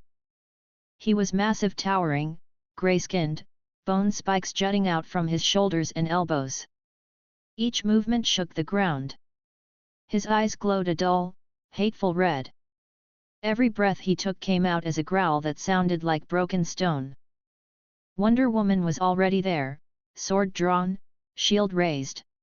Her armor was cracked in a few places, but her stance was steady. Martian Manhunter floated nearby, expression cold and unreadable. Superman landed between them, his presence steady. Status. Wonder Woman's voice was even. He's faster this time. Stronger. The lasso barely slowed him. Martian Manhunter added, he has already adapted to our telepathic interference. Barry arrived beside me in a blur of red lightning. You weren't kidding, he muttered. Superman looked back at us. Stay alert. He learns fast. Doomsday turned slowly toward the new arrivals, his gaze locking first on Superman, then shifting to me. His nostrils flared. The air around him pulsed with energy. I stepped forward slightly. So that's him.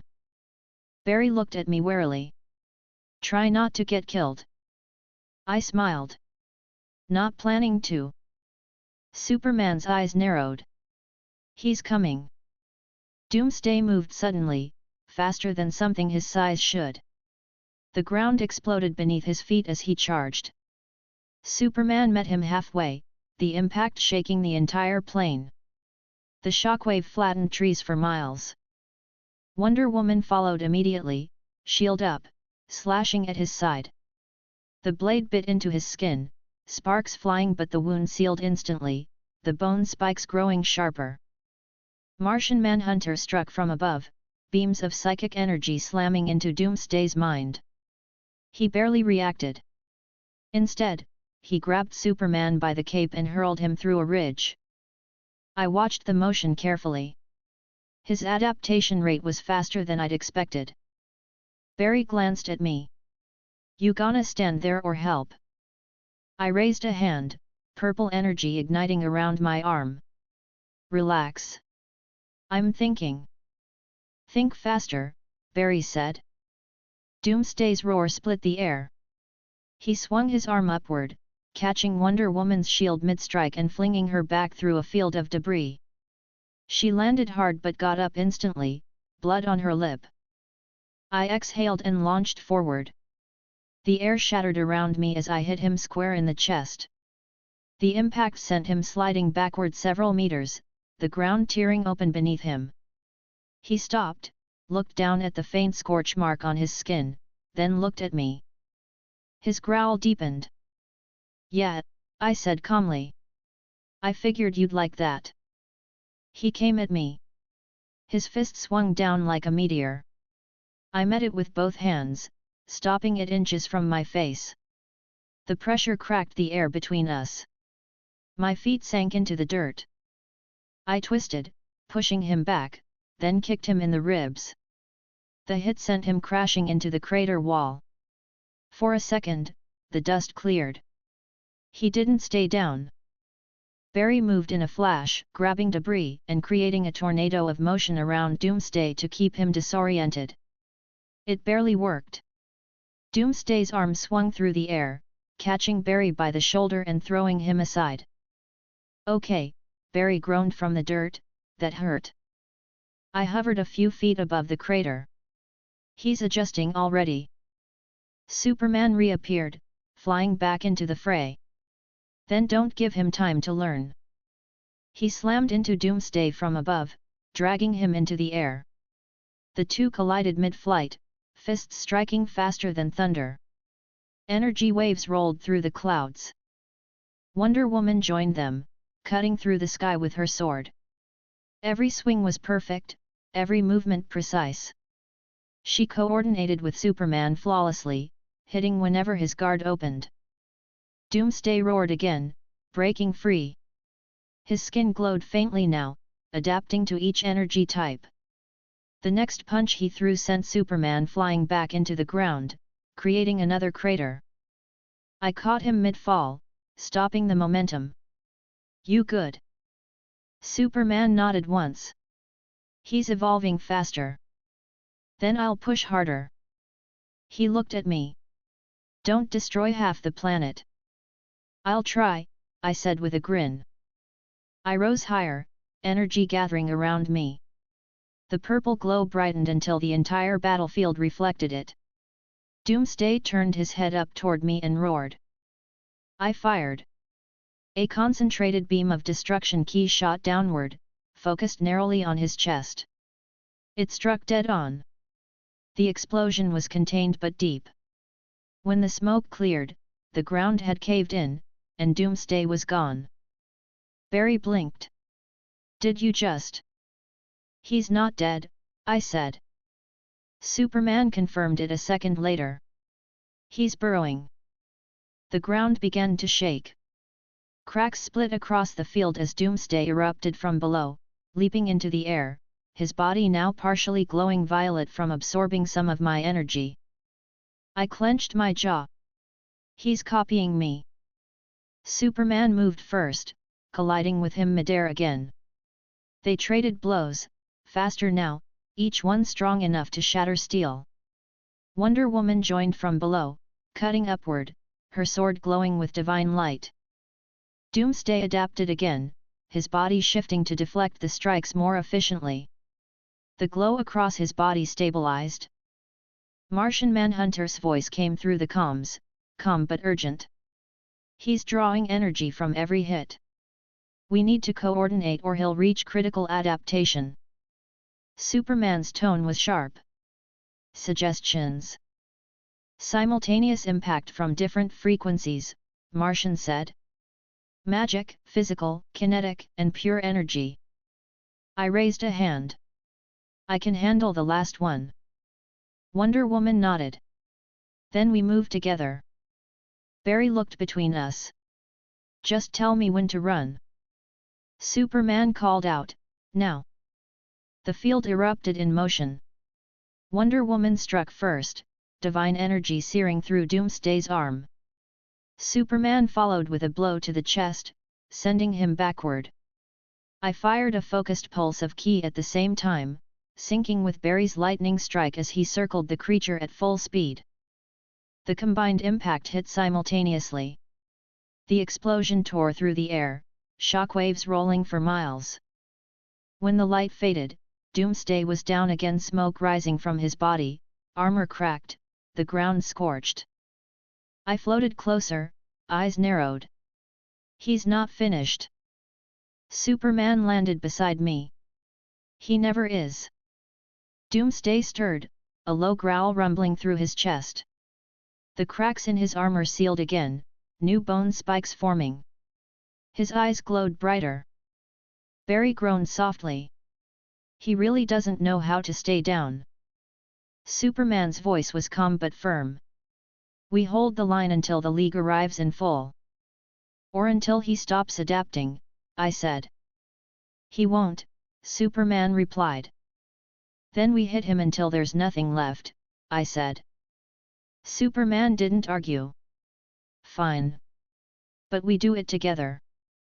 We turned as Doomsday rose again, roaring so loud it shook the clouds.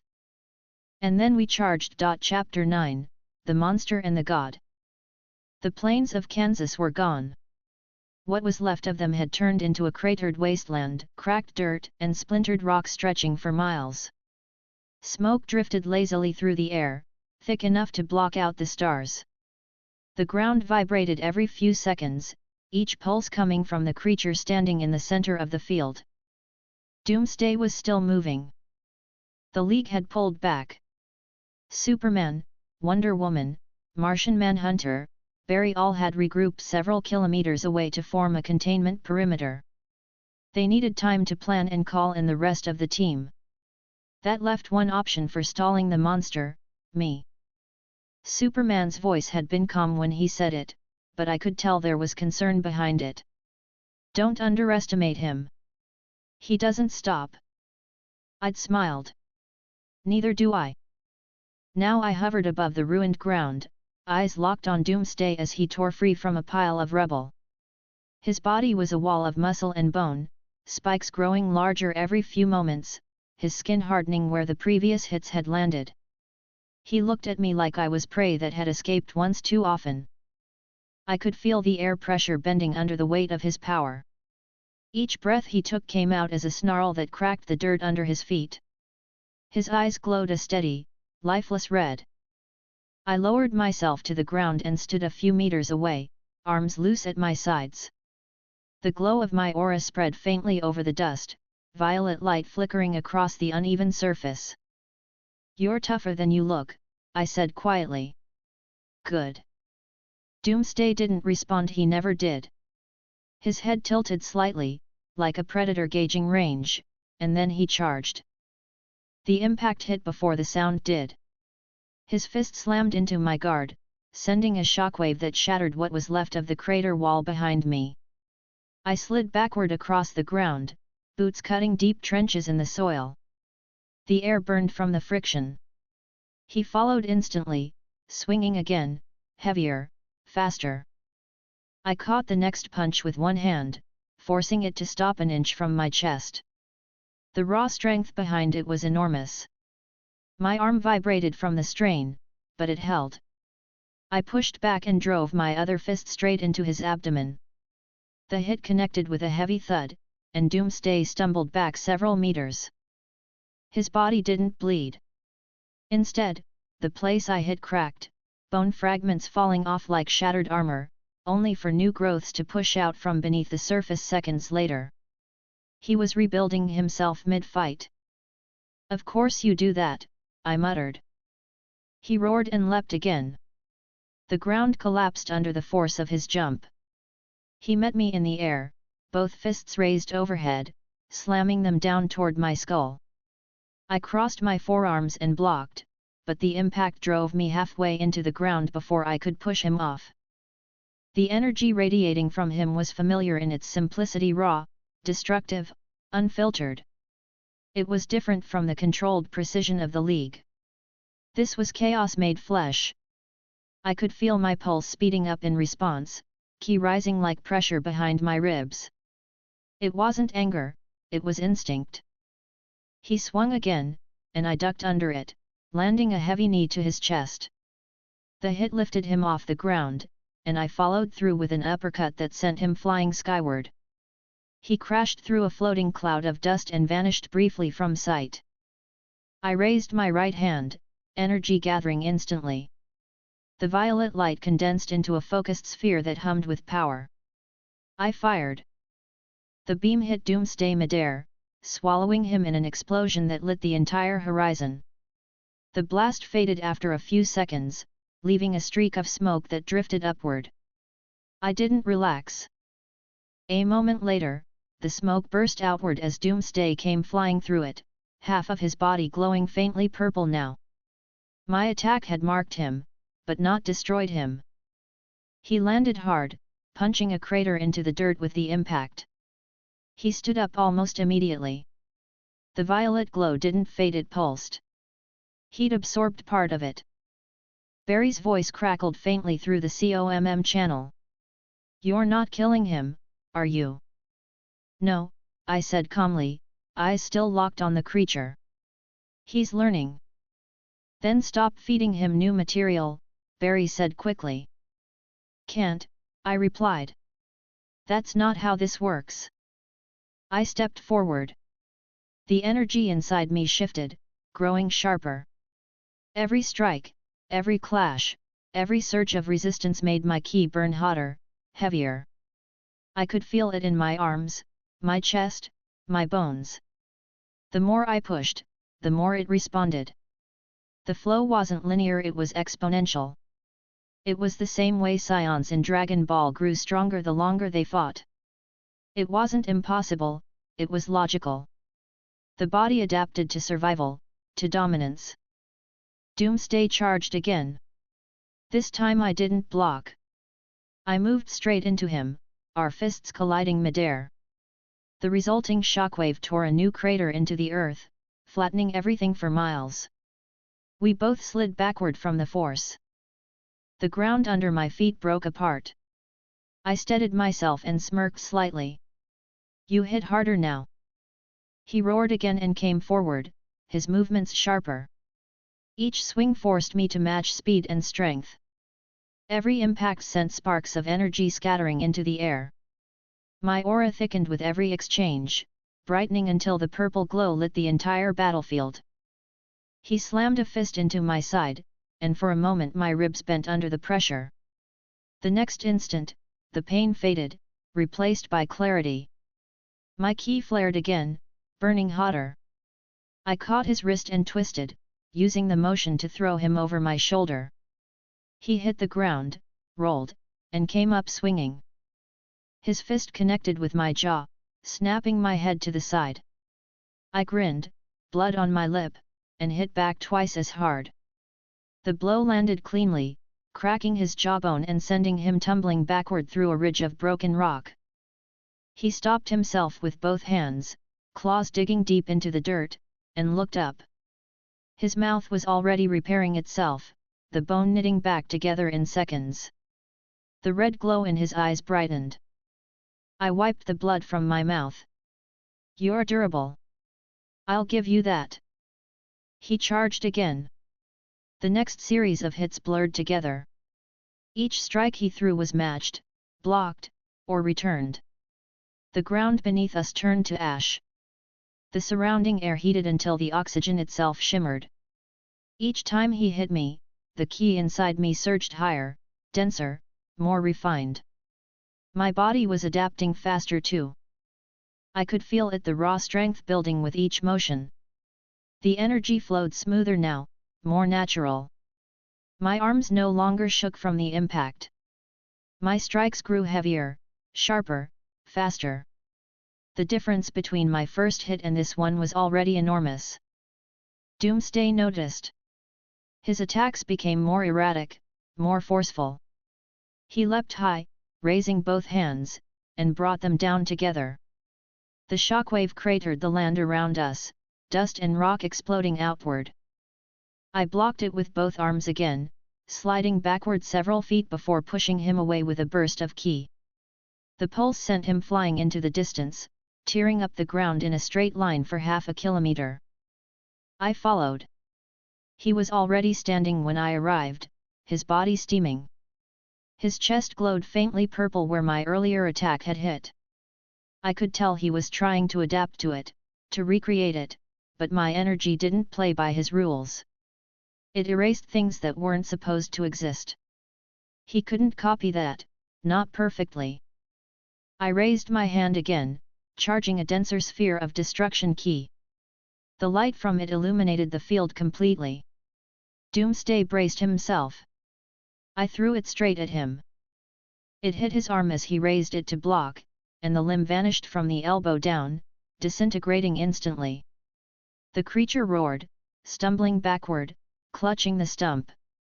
Bone spikes began to grow from the wound almost immediately, forming a new arm within seconds, stronger, thicker, sharper.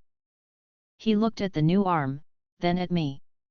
His growl deepened again. I could almost sense irritation radiating from him. Good. I cracked my neck. You heal fast. Let's test how fast. We moved at the same time. The next few minutes were nothing but motion. My senses sharpened to every vibration, every breath, every shift in air pressure. Doomsday's attacks were relentless, but my counters came faster now. I dodged more cleanly, struck more precisely. The ki inside me burned hotter, expanding with every clash. I could feel my limits moving outward like distant walls collapsing. A punch from him connected squarely with my chest, sending me skidding across the ground. I stopped myself mid-slide, flipped, and fired a beam of ki directly at him. He blocked it with both arms, the force driving him backward. The explosion filled the horizon again, turning the night into temporary day. The shockwaves rolled for miles, rattling the League's observation perimeter. I heard Wonder Woman's voice through the COMM, strained but controlled. He's not slowing him down. Superman replied, he's keeping him here. That's enough. Back in the crater, Doomsday rose again, half of his body glowing faintly from absorbed energy. I was breathing heavier now, but I didn't feel weaker. The opposite. Every breath I took felt fuller, deeper, cleaner. My energy had become part of the air around me, vibrating through every particle of dust and debris. Doomsday lunged. I met him mid-charge, and our fists collided again, the sound breaking through the clouds above. The sky flashed white. My entire arm trembled from the recoil, but instead of dulling, the power spiked again. The more he pushed, the more my body responded. Every strike he landed felt like it rewired something in me. I drove a knee into his stomach, followed by a straight punch to the face. Bone fragments shattered across my knuckles. He countered with a backhand that grazed my cheek, but I barely felt it. I ducked under his next swing and buried both hands into his chest, releasing a controlled pulse of energy that erased half his torso. The blast flung him backward, crashing into the ground with enough force to sink several meters deep. He didn't move immediately this time. The smell of scorched earth filled the air. I stood there for a moment, chest rising and falling evenly. My body was radiating energy. The glow around me had shifted from violet to a deeper shade, closer to black at the edges. The pressure in the air had become heavy enough to make the clouds above twist. Barry's voice came through again. "He's not moving." "He's not dead," I said. A low rumble echoed across the crater. Doomsday pushed himself up slowly. His new torso was thicker, the surface now covered in darker, metallic bone plates. His red eyes burned brighter. He looked at me, growled once, and charged again. I laughed quietly under my breath. "That's more like it." We met halfway. The collision cracked the air again. I grabbed one of his spikes mid-swing, tore it off, and used it as a makeshift blade to stab through his shoulder. He howled and backhanded me across the jaw, but I turned the motion into a spin and kicked him squarely in the head. The blow twisted his neck completely around. He fell, then rolled, bones snapping back into place as his head reformed. I raised my hand, charging energy again, denser than before. "You don't stop." "Good." He lunged again. I fired. The beam caught him in the face, erasing everything above his jaw. The explosion was deafening. Dust and heat rolled outward like a storm. When it cleared, he was still standing, head half regrown, eyes glowing red again, energy pulsing through his frame. My grin widened. Perfect. Chapter 10, Holding the Line. The wind was gone. The world around me was nothing but dust and sound, cracks in the ground, echoes of impact, the constant hum of energy building inside me and the steady growl of the monster across from me. Doomsday was still standing. His body was covered in new growths of bone armor, the color darker now. Each time I tore through him, he came back harder, meaner. He was the definition of persistence. Every cell in his body screamed adaptation. I rolled my shoulders, the faint glow of my ki spreading through the dirt beneath my feet. The energy had stopped feeling like an external force. It moved like a muscle, fluid and exact. I could hear it in the air, a faint hum that rose whenever I flexed my hand. Across from me, Doomsday let out a short, guttural roar and slammed his fists together. The ground split like paper. He didn't speak, he didn't need to. The message was simple: he wasn't finished. Superman's voice came through the League COMM channel in my ear. "Containment net is prepped. You need to keep him in the target zone for 5 minutes." I smirked slightly. 5 minutes is a long time. Wonder Woman's voice followed, calm and direct. "We'll be ready when you are. The energy field needs him stationary for at least 30 seconds. "He doesn't do stationary," I said. "Then make him," Batman's voice cut in. "You're the only one close enough." I sighed. "You make it sound so easy." Barry's tone was light but tense. "You'll manage." You always do. Flattery noted, I said. The channel went quiet. I looked back at Doomsday. His arms were twitching slightly, the new plates of bone clicking together.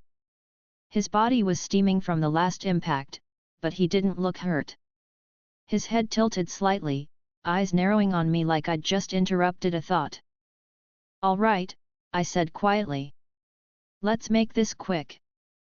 He moved first, crossing the distance between us in a blink. His fist came down hard, faster than before. I ducked under the swing and drove my palm into his ribs, releasing a pulse of destruction ki.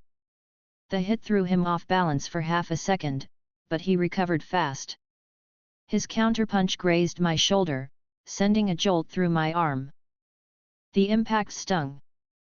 The pain faded almost instantly, replaced by the familiar rush that made every nerve feel alive. I grinned, pushing forward again. My foot connected with his chest, sending him skidding backward. Before he could stabilize, I followed up with a concentrated beam of energy straight into his torso. The blast ripped through the air, carving a trench behind him. The sound hit a second later, a deep, violent crack that rattled my skull. He hit the ground, rolled, and got up again. His chest was glowing faintly purple where my energy had hit. The new layer of armor forming over it was thicker. I muttered under my breath, "You just don't stop, do you?" Superman's voice came through the COMM again. 2 minutes until launch. Make it 1, I replied. Doomsday charged again. His movements were cleaner now, faster. The learning curve was steep, and he was getting sharper by the second. His next punch hit me square in the stomach. The impact sent me through a ridge of broken rock, the noise loud enough to make my ears ring. I came out of the dust smiling, brushing a smear of blood from my mouth. You hit harder now. He stomped forward, each step shaking the ground. I moved to meet him. Our fists collided midair, the shockwave flattening everything around us. I drove a knee into his gut, followed by an elbow to the neck. He responded with a heavy swing that clipped my jaw. The hit spun me around, but I caught his next arm before it landed, twisting it sharply and breaking the joint. He didn't flinch. The bone reformed instantly. I didn't let him finish. I slammed my fist into his face, driving him into the dirt. The ground cratered again. 30 seconds, Batman's voice said. Copy, I answered. Doomsday pushed himself up, more irritated than hurt. His mouth opened in another roar, the sound cracking the air. I raised my hand, gathering energy. The glow spread outward, forming a dense sphere above my palm. Come on, I muttered. Stay with me. He came at me again, faster than before. I fired the sphere at his chest, following it immediately with a second shot. The blasts connected almost simultaneously, sending a column of light through the sky. The pressure of the explosion pushed me backward several feet. Doomsday was at the center of it, half of his body burned black. For a few seconds, he didn't move. The world went quiet except for the crackling of scorched rock. Now, I said into the COMM. Above me, a streak of light flashed through the clouds. The containment satellites had fired. The beams converged over the battlefield, forming a massive grid of blue light. Energy cascaded down from orbit, linking together into a perfect net. The hum of it was deafening. The force pressed against my skin like gravity multiplied. The light expanded, surrounding the entire crater. Doomsday looked up just as the field locked in place. The grid lines glowed brighter, enclosing him completely. For a moment, it worked. He stood inside the barrier, motionless, scanning the field. The containment energy reacted with his body, suppressing his movement. Superman's voice came through, steady but strained. It's holding. Not for long, I said. He wasn't wrong. The energy net began to tremble almost immediately. Doomsday's roar shook the entire formation, and cracks started spreading across the barrier. Wonder Woman's voice cut in. "We can't stabilize from orbit. It's overloading. Divert power from Sector 4, Batman ordered. Reinforce the southern grid." "Already on it," Cyborg's voice replied. I didn't wait. I shot forward, closing the distance to the containment field. The moment I got close, the pressure doubled, the grid lines reacting to my energy signature. I raised both hands and poured my ki directly into the barrier, strengthening it. The light shifted from blue to a bright purple hue. Doomsday's roar grew louder as the new energy mixed with the field. His movements slowed again. He pushed against the force, but the grid held. "Containment stable," Cyborg said. "Whatever you're doing, keep it up." I grinned. "Always a pleasure." Doomsday slammed both fists into the barrier, and the light bent but didn't break. I could see his body vibrating from the strain. The purple glow around him intensified as he tried to absorb the energy. I focused harder, tightening control over the ki flow. The energy wrapped around the grid like chains, pushing back every time he struck. The field pulsed in rhythm with my heartbeat. Superman's voice came through again. "We need to hold for another minute. Aquaman and John are almost here with secondary containment." "1 minute," I said. "Got it." Doomsday's hand slammed against the barrier again, claws scraping along the surface. The contact sent a ripple of energy through my arms. The pressure was heavy, but I could feel something else under it, the same surge that had been building since the start of the fight. The energy inside me was still growing. Each push, each strike, each moment of resistance, it all amplified the ki further. The strength wasn't static, it evolved in real time. The same rule that defined every Scion fighter in Dragon Ball applied perfectly. The longer the fight, the greater the growth. I steadied myself and pushed more power into the barrier. The field brightened again, the purple light swallowing the blue completely. Doomsday's movements slowed by half. His roar turned into a frustrated growl.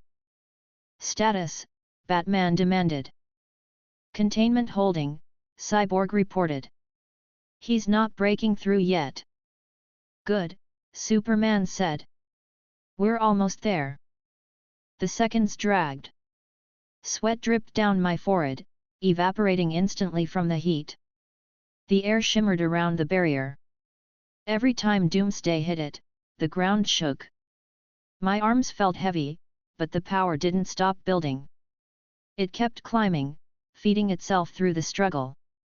He slammed the barrier again, cracks forming briefly before sealing. I pressed harder, ki spilling from my palms in controlled pulses. The grid adjusted to match the rhythm, strengthening with each cycle. Then I felt it, the shift. His energy spiked. Doomsday's entire body glowed red, heat rippling off him in visible waves. The bones on his arms began to glow white-hot. He was adapting again. "Not good," I muttered. Cyborg's voice came fast. His power output just doubled. Superman's tone was steady. "Keep him locked down. The reinforcements are seconds away." I dug my heels into the ground, tightening my grip on the barrier. "He's trying to overload it." "Then don't let him," Batman said. I rolled my eyes even as I focused. "Yeah, thanks for the tip." Doomsday's claws dug into the barrier, tearing through one of the energy lines. The light flared violently, and I caught the surge just before it ruptured. I pulled every ounce of ki I had into the breach, forcing it to close. The sound was like thunder exploding in my ears. The backlash hit me hard, throwing me backward several meters. I landed on my feet, skidding through the dirt, vision flickering for a second. My arms burned from the effort. "Containment holding," Cyborg said again, voice tight. "Barely." Superman's voice followed. We're 30 seconds out. I stood straight, exhaling sharply. The energy around me pulsed stronger, more controlled. Plenty of time. Doomsday slammed the barrier again, and this time the entire field flashed white. I could see fractures forming along his skin, the strain finally starting to show. "Looks like you're not invincible after all," I said quietly. He roared in response, hitting the field again and again. The ground collapsed beneath him. Every strike sent more energy into the grid. Each time he did, I fed it back, using the momentum to reinforce the field. Finally, the sky above us split with green and gold light. Superman and the others arrived in formation. Green Lantern's ring energy wrapped around the barrier, layering it with a fresh coating of emerald light. Aquaman landed hard, trident glowing with golden current, channeling it into the field. Cyborg's voice was steady again. Secondary containment engaged. The grid solidified completely, locking Doomsday inside. He hit the walls again, but this time they didn't move. The combined power of the lantern's construct and my energy sealed him perfectly.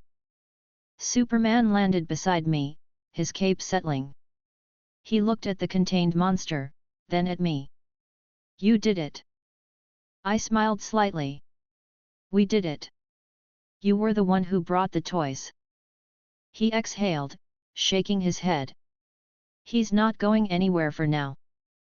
Wonder Woman landed beside him, sword still drawn. "The field will hold." Cyborg's voice came through the COMM. "As long as he doesn't evolve again.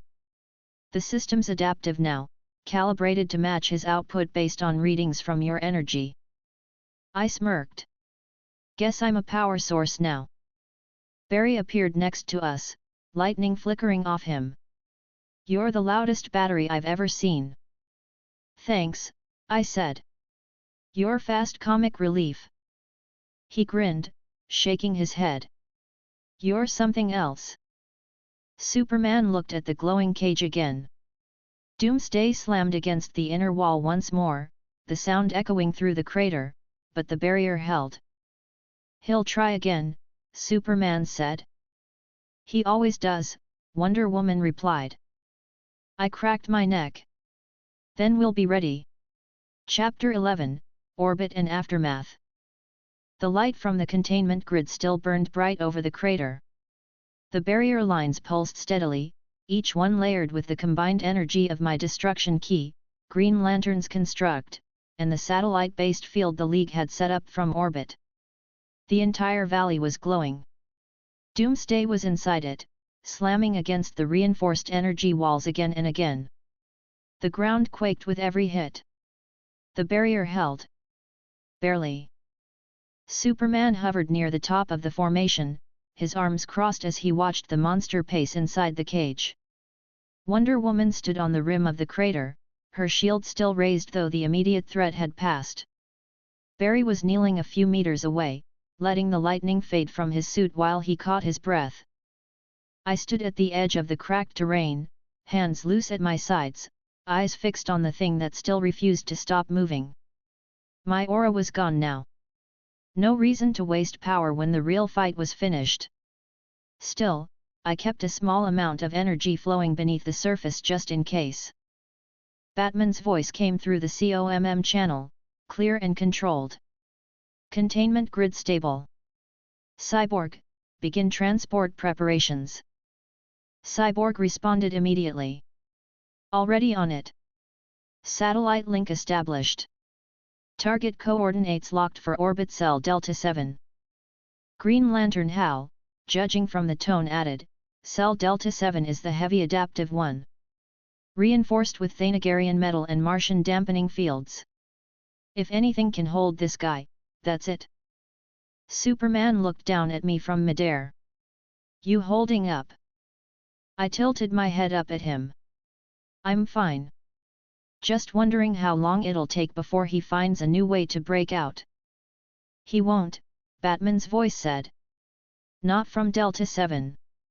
The containment field there adjusts itself every second based on input feedback. It's designed for creatures like him. I smirked slightly. Sounds like you've done this before. Preparation isn't optional, Batman replied evenly. Barry straightened and brushed dust off his gloves. Translation: he already had a plan for when something like this happened. Wonder Woman's voice was firm. It was the right call.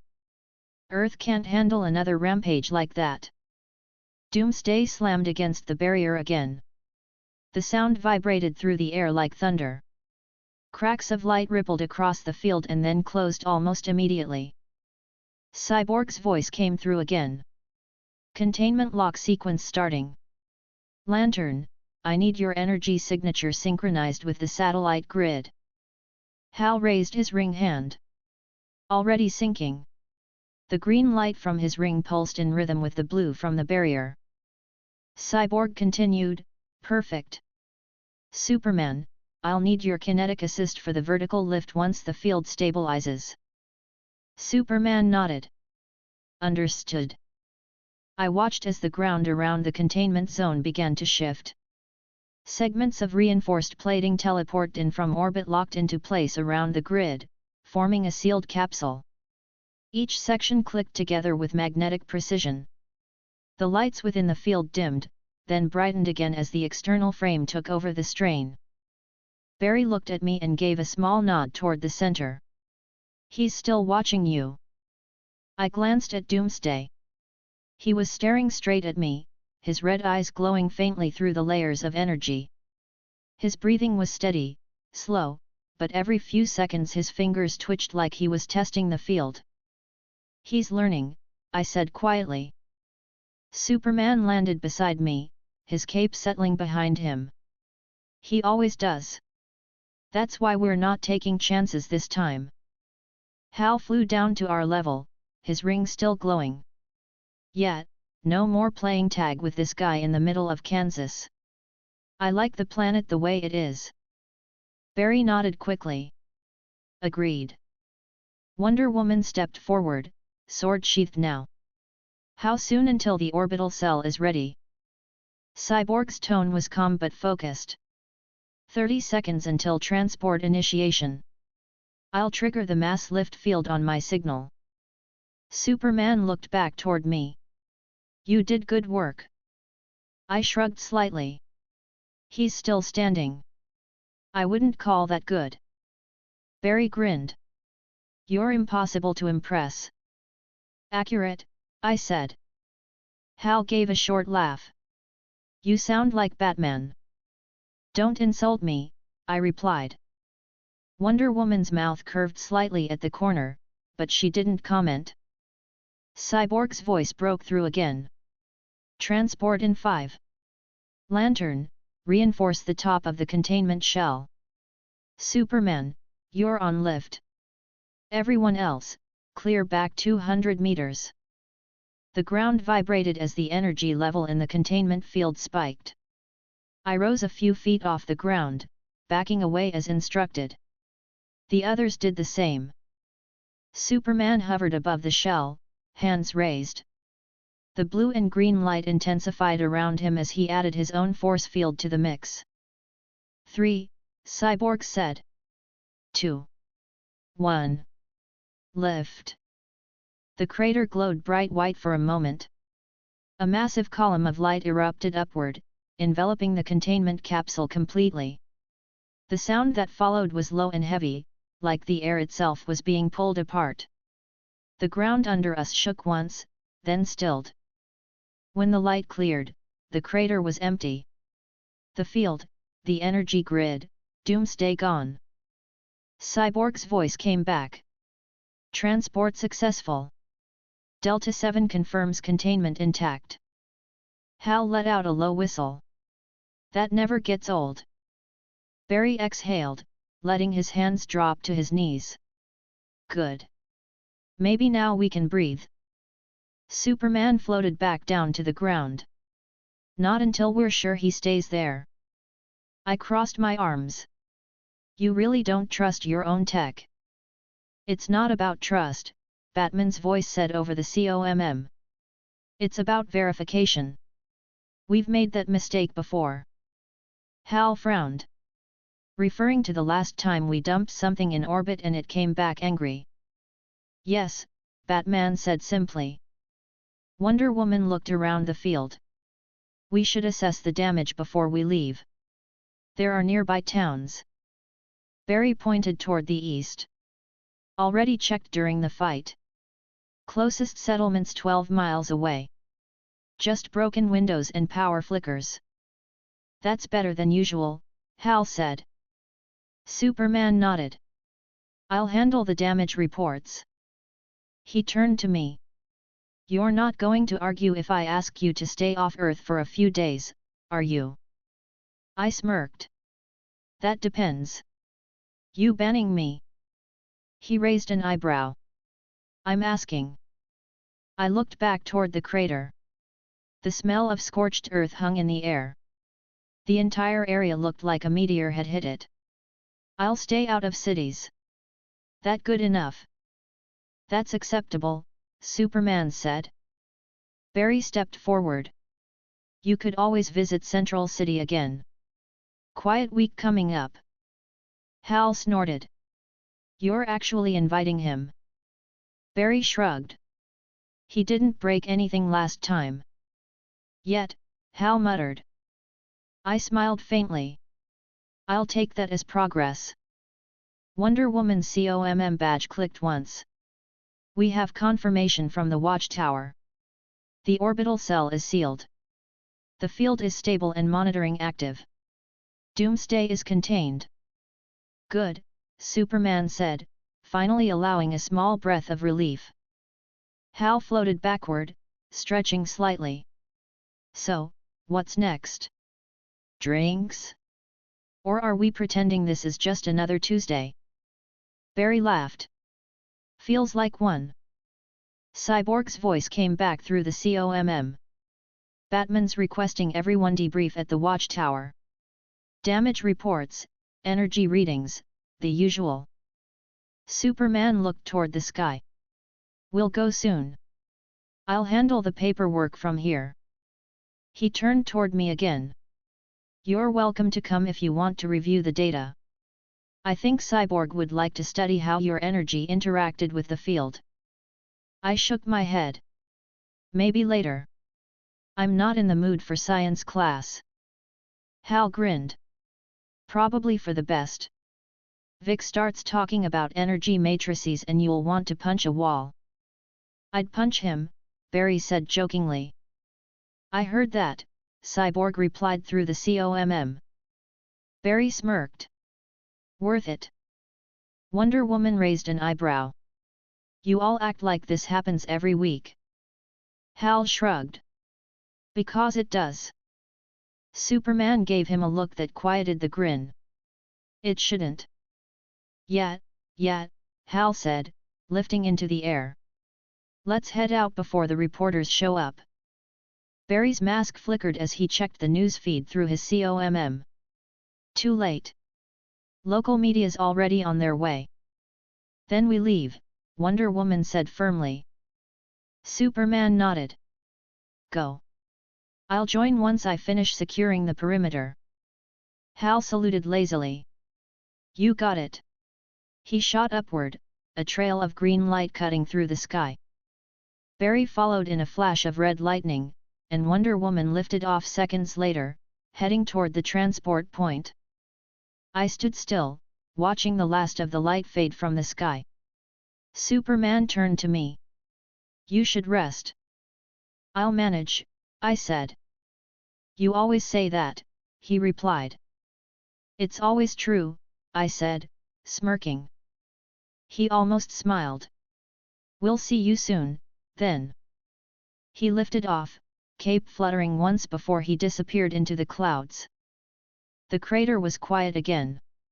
The faint hum of residual energy faded as the last of the containment tech powered down.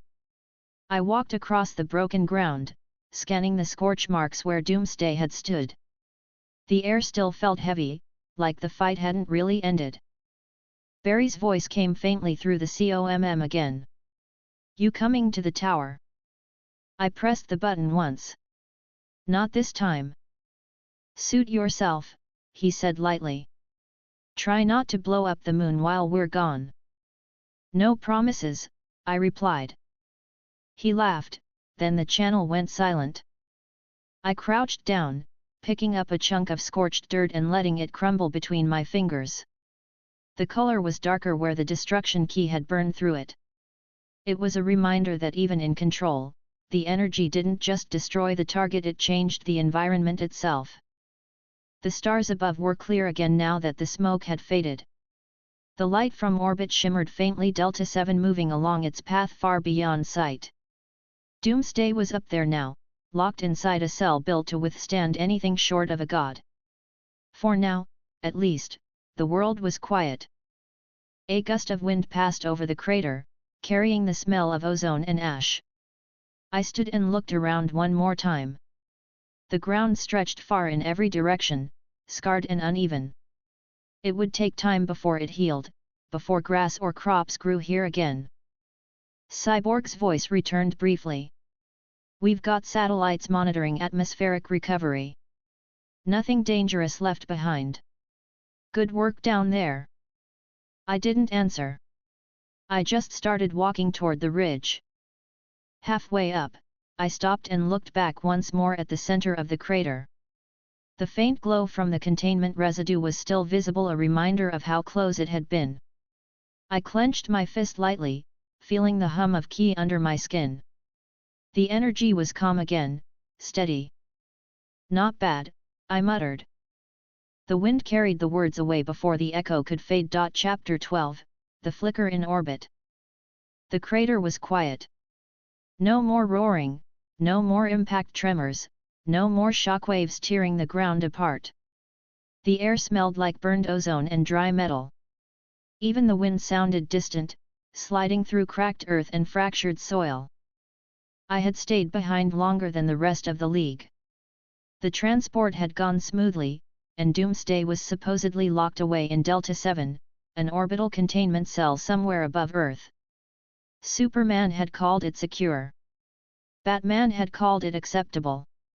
I had called it temporary. Still, I didn't say anything when they left. I stayed and watched the last of the containment residue fade from the crater, just listening to the silence. My body felt fine, the dull ache from the earlier fight already gone. The energy inside me had settled back into its steady rhythm, humming just under the surface. The COMM line in my ear clicked once.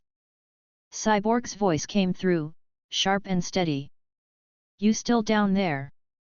Yeah, I said, looking up at the stars. Didn't feel like leaving yet. Good, he said. You might want to move soon. I'm picking up some strange interference from Delta 7. I straightened a little. Interference. Small readings, Cyborg explained. The kind that shouldn't exist inside a sealed containment field. It's fluctuating like energy feedback. I raised an eyebrow. You mean he's trying to break out? Too soon to tell, Cyborg replied. The readings are small. Could be nothing. Could be a resonance issue with your energy signature. You poured a lot of power into that grid. I rubbed my jaw. Enough to mess with the system. It's possible, Cyborg said. Batman wants to run diagnostics. Superman's already on his way to the watchtower to check the orbital feed. I looked toward the horizon. Then I'm going to. There was a brief pause before Cyborg responded. You're welcome to, but try not to mess with the containment controls. They're sensitive. Relax, I said. I'll behave. He chuckled once. That'll be a first. The COMM cut. I lifted into the air, the energy field forming naturally around me as I ascended. The wind thinned quickly as I broke through the upper atmosphere. The planet curved beneath me, clouds scattering across it like uneven patches of white. From up here, it was easy to see why Superman liked this view. The watchtower appeared above the horizon, a gleaming ring of metal and glass orbiting silently against the black void. The surface lights glowed a steady blue, moving along the rotation lines. I angled toward it and accelerated. The docking bay opened as I approached. The blue lights shifted to green, and a calm synthetic voice came through the COMM.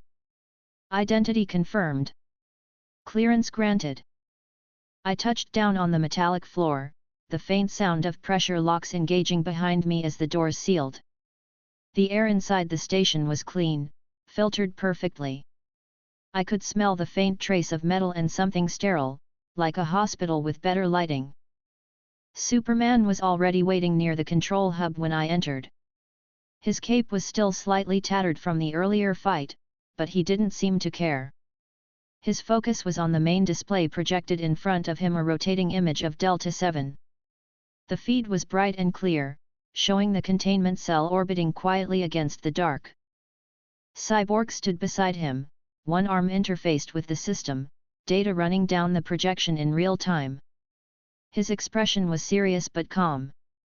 Superman looked over his shoulder when I walked in. "You came fast." I shrugged. "Didn't have much else to do." Cyborg glanced up briefly. "Good timing.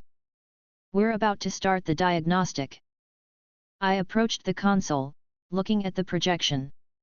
"What kind of interference?" Cyborg zoomed in on one section of the feed. A faint flicker of light rippled across the cell for half a second. "That?" I leaned closer. "That's not from the system." "No," he said. "Delta 7's internal grid runs on independent power. The signature's foreign." Superman crossed his arms. "Could it be his energy adapting to the containment?" "Could be," Cyborg said. "But the readings match part of your energy output from the battlefield. The destruction key you integrated with the net left a residual frequency." I frowned. "So he's resonating with it." "Maybe not intentionally," Cyborg said. "The containment field could be reacting to it. It's rare, but we've seen cross-energy contamination before." Superman's tone stayed calm, but I could hear the edge of focus under it. "Can it breach?" Cyborg shook his head. "No sign of that. The external shell is still intact. The readings are inside the energy matrix itself. It's just unstable." I leaned against the console, watching the flicker pulse again. "How long until it stabilizes?" "Unknown," Cyborg said. "That's why Batman wants constant monitoring." Superman looked back at the projection. "We'll keep the satellite scanners locked until the readings stop. No risks." "Reasonable," I said. Cyborg disconnected his arm from the console, the light dimming slightly. "You're welcome to stay, but we're switching to passive observation. The system handles the rest automatically." "I'll stay," I said. "Want to see how this plays out?" Superman nodded once. "Fine." Cyborg moved toward the next terminal. "Then I'll keep feeding live telemetry to this deck. You two can babysit it from here while I run maintenance checks on the lower levels." Superman gave a short nod. "Understood." Cyborg left, his footsteps echoing softly against the metal floor as he exited. For a while, neither of us spoke. The only sound in the room came from the quiet hum of the main system and the faint beeping of the data monitors. The projection of Delta 7 rotated slowly, its surface lights blinking in rhythmic intervals. Superman finally broke the silence. "You've fought a lot of strong opponents, haven't you?" I glanced at him. "You're asking now?" He looked at the screen, not at me. "You don't fight like anyone I've ever seen. You adapt too fast. You match rhythm the way a Kryptonian does." "I train," I said simply. He nodded slightly. "I believe that." We both watched as another flicker passed over the containment cell. This time it was brighter, a pulse instead of a spark. The energy reading spiked for a second, then dropped. Superman frowned. "That's stronger than before." I crossed my arms. Could be feedback from the external shield. Or internal resistance, he said. I tilted my head. You think he's alive enough to fight the energy itself? Superman looked at the readings carefully. He's alive. He always is. But if he's adapting to your energy specifically, that's a concern. I nodded. Because mine doesn't follow normal physics. He didn't respond right away. Because if he adapts to it, he'll learn to negate it. I smirked faintly. Then I'll just hit him harder next time. He gave me a look that said he wasn't amused. That's not a strategy. It works, I said. He sighed softly, turning his attention back to the data. The pulse came again, stronger this time. The containment grid shimmered briefly before stabilizing. Cyborg, Superman called into the COMM. We've got another surge. Cyborg's voice came back immediately. I see it. External integrity's fine, but internal energy density's fluctuating. It's like something's pushing from inside, then stopping. I leaned closer to the console. Can you isolate the signal source? Working on it, Cyborg said. Give me 20 seconds. Superman's expression stayed focused. If the containment starts breaking down, we'll need to reinforce from here. Already on it, Cyborg replied. The projection flickered again. I could see the exact point of the pulse now, a concentrated burst near the lower section of the containment cell. It wasn't random. It repeated in a pattern, 3 seconds apart, perfectly timed. I pointed at the display. There. That's deliberate. Cyborg's tone turned serious. Confirmed. The energy wave is rhythmic. It's mimicking your signature pulse frequency. Superman's eyes narrowed. So it's not just reacting. It's copying. I watched the pulse flash again, stronger this time. He's learning from the energy structure itself. That shouldn't be possible, Cyborg said. Neither should he, Superman muttered. Cyborg's tone sharpened. We can flood the containment cell with negative ionic fielding to neutralize the resonance. It'll burn off the trace energy. Superman nodded. Do it. Executing, Cyborg said. The projection brightened as the containment cell glowed blue, waves of energy sweeping across its surface. The pulse vanished for several seconds. Then the readings flatlined. Stabilized, Cyborg reported. Feedback neutralized. Energy baseline restored. Superman exhaled quietly. Good. I watched the screen for another minute before stepping back. That's one problem solved. Cyborg's tone relaxed slightly. For now. But I'm keeping automated scans running around the clock. I'll have Batman review the data logs when he gets back from Gotham. Smart, Superman said. Good work. Thanks, Cyborg replied. You two can handle the monitoring from here if you want. I've got system calibrations to finish. The COMM cut again.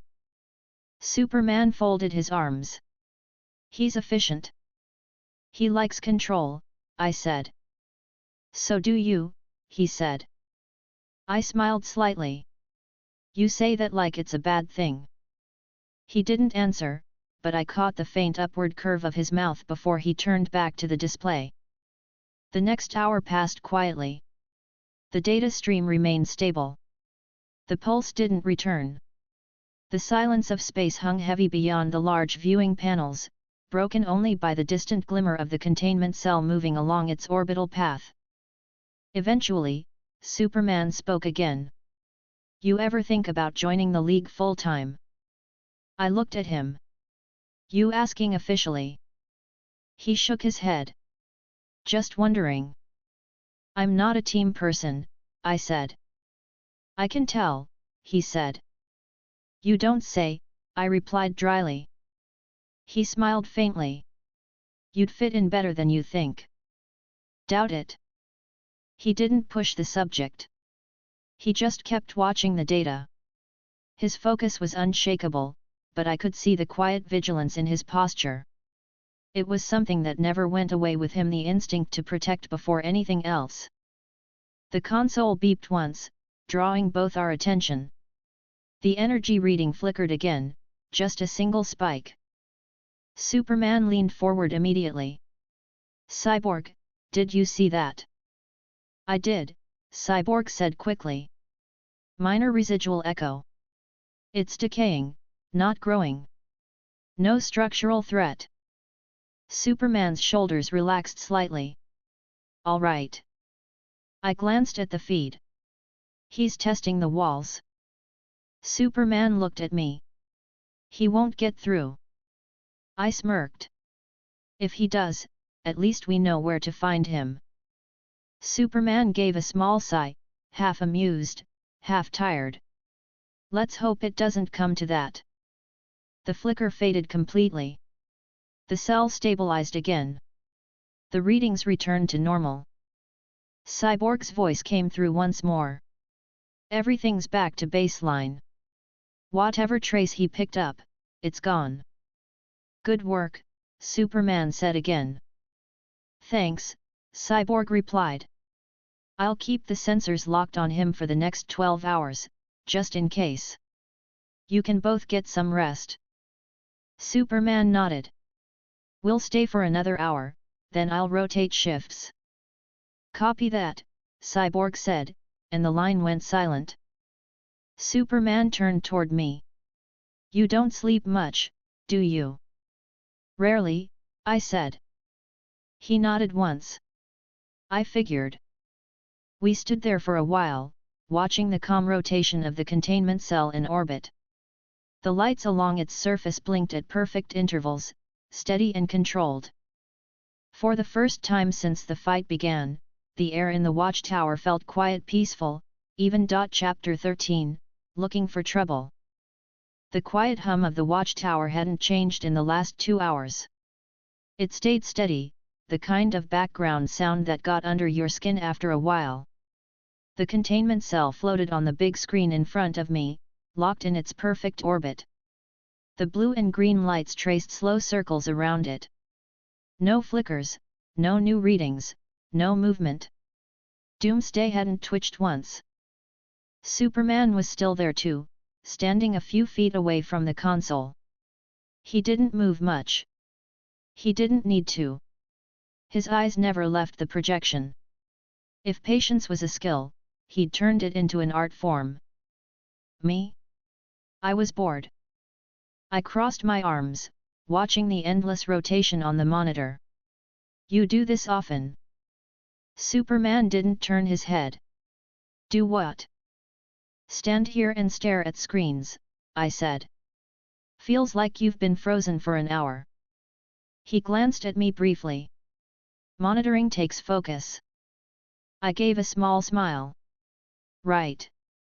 Real exciting stuff. It's necessary, he said evenly. Sure, I replied. Still boring. He exhaled quietly, the closest thing to a sigh I'd ever heard from him. It's part of the job. Your job sounds exhausting, I said. He didn't argue. That was the thing about him, he didn't waste energy on small debates. Still, I could see it in his shoulders. He was used to doing this standing still, waiting for something to go wrong. I turned slightly toward him. You know, for a guy who can move faster than sound, you're incredibly still. He smiled faintly. I've been told that before. Yeah, I bet. I walked toward the observation window that overlooked the planet.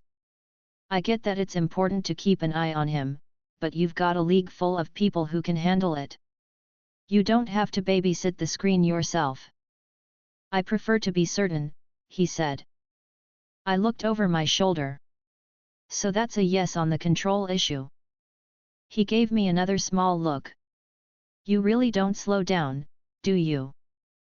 Not when I'm bored. He shook his head slightly but didn't comment. I stared at Earth through the glass for a moment. The continents were half lit by the sun, the other half shadowed by night. It was beautiful, sure, but it didn't change the fact that nothing was happening up here. I turned back to him. You got anyone interesting I can hang out with? He raised an eyebrow. Interesting. Yet. Fun. Someone like Hal. Or Barry, I said. You know, someone who doesn't look at me like I'm about to break something. Superman's expression stayed neutral. You've met most of them already. Met, yeah, I said. Didn't really hang out. Hal tried to punch me in the face, and Barry made me raise him until he almost passed out. He actually smiled at that. You two got along well. He's entertaining, I admitted. Hal too, when he's not building glowing hammers. Those are standard constructs, Superman said. I shrugged. Still fun. He folded his arms. You're asking me for company. Not company, I said. Just someone to talk to who isn't reading energy reports. He thought about it for a moment. Barry's in Central City. Hal's off-world on Lantern business. You could try visiting Diana. She's in Washington this week. Wonder Woman? I asked. He nodded. She's helping coordinate a few peace negotiations. She might not have time for a sparring match, though. I tilted my head. You just assume that's what I'd want to do. I've seen your pattern, he said. I smirked. You're not wrong. He gave a quiet, half-amused sigh. I think she'd talk to you. Whether she'd fight you again is another matter.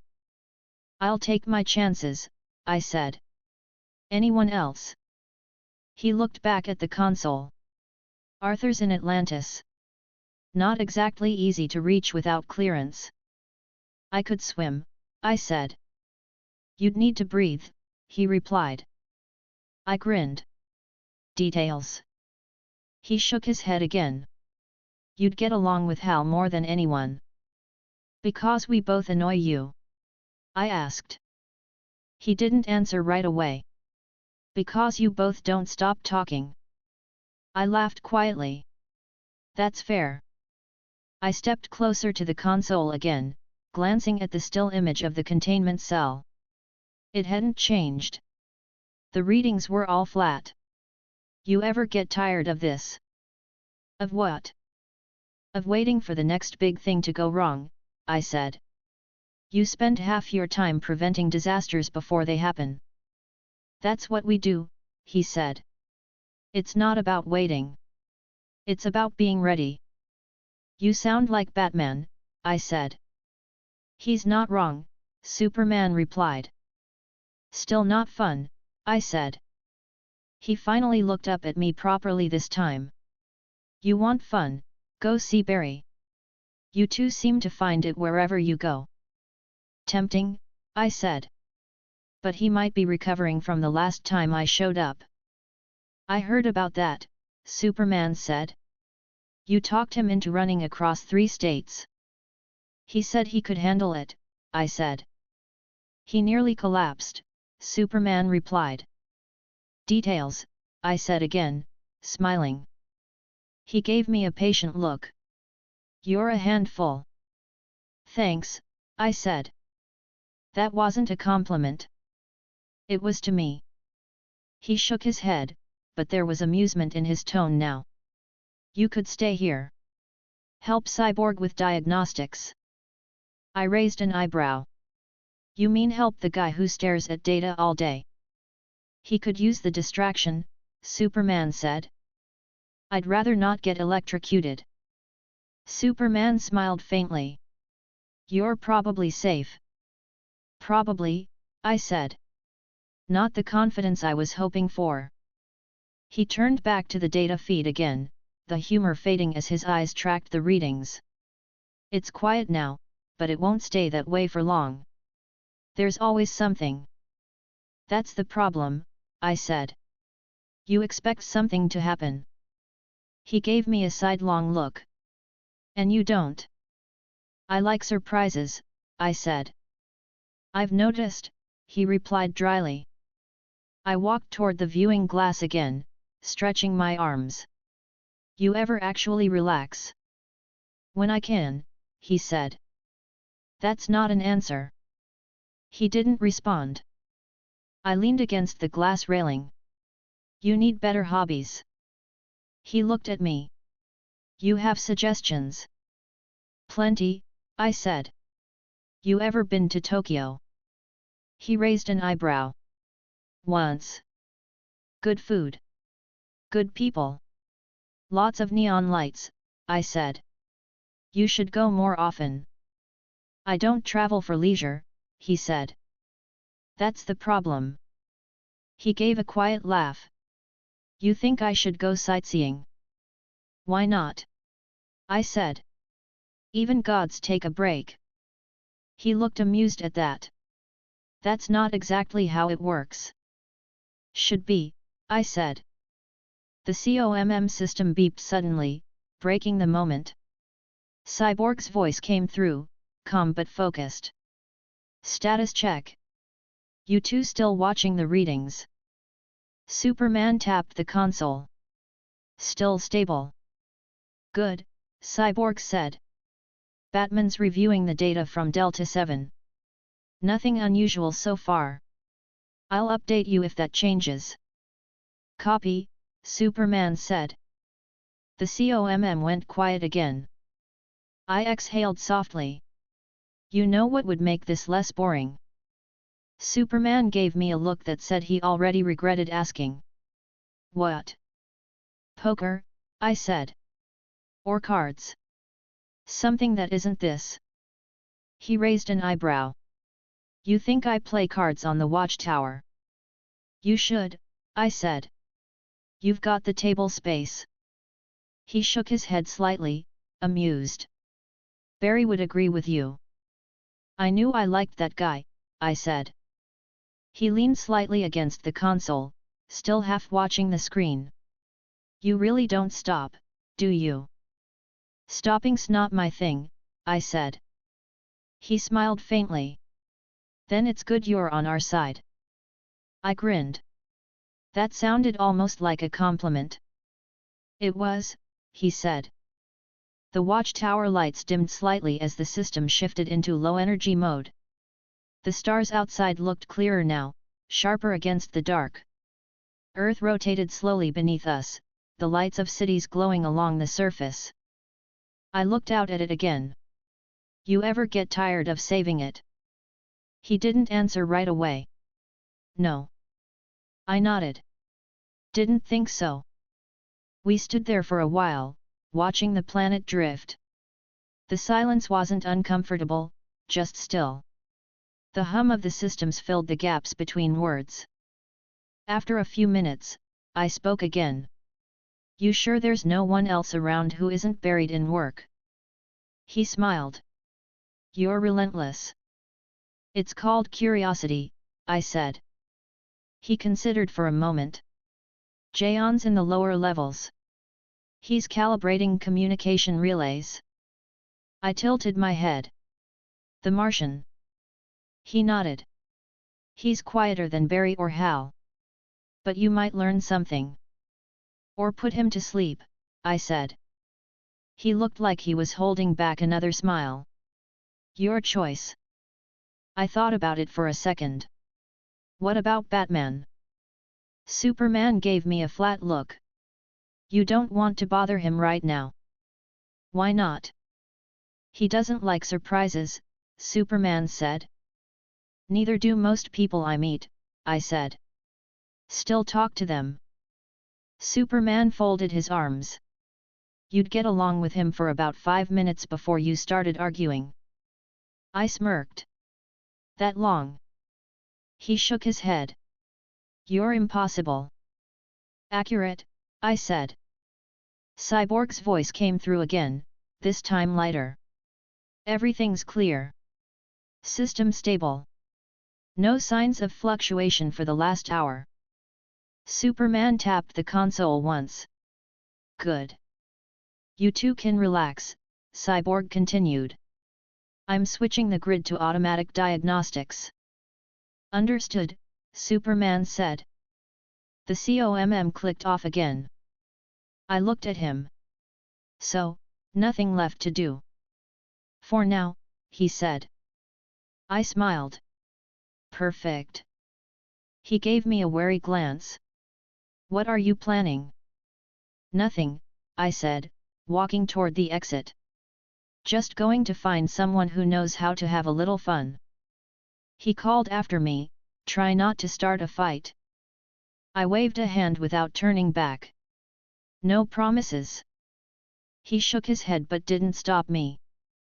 The corridor outside was bright, lined with clean metal panels and faint blue light running along the walls. The watchtower was quiet, almost too clean for its size. I could hear the faint hum of the engines somewhere beneath the floor. I started down the hall, still smiling a little to myself. Superman would stay and monitor the system for another hour, maybe 2.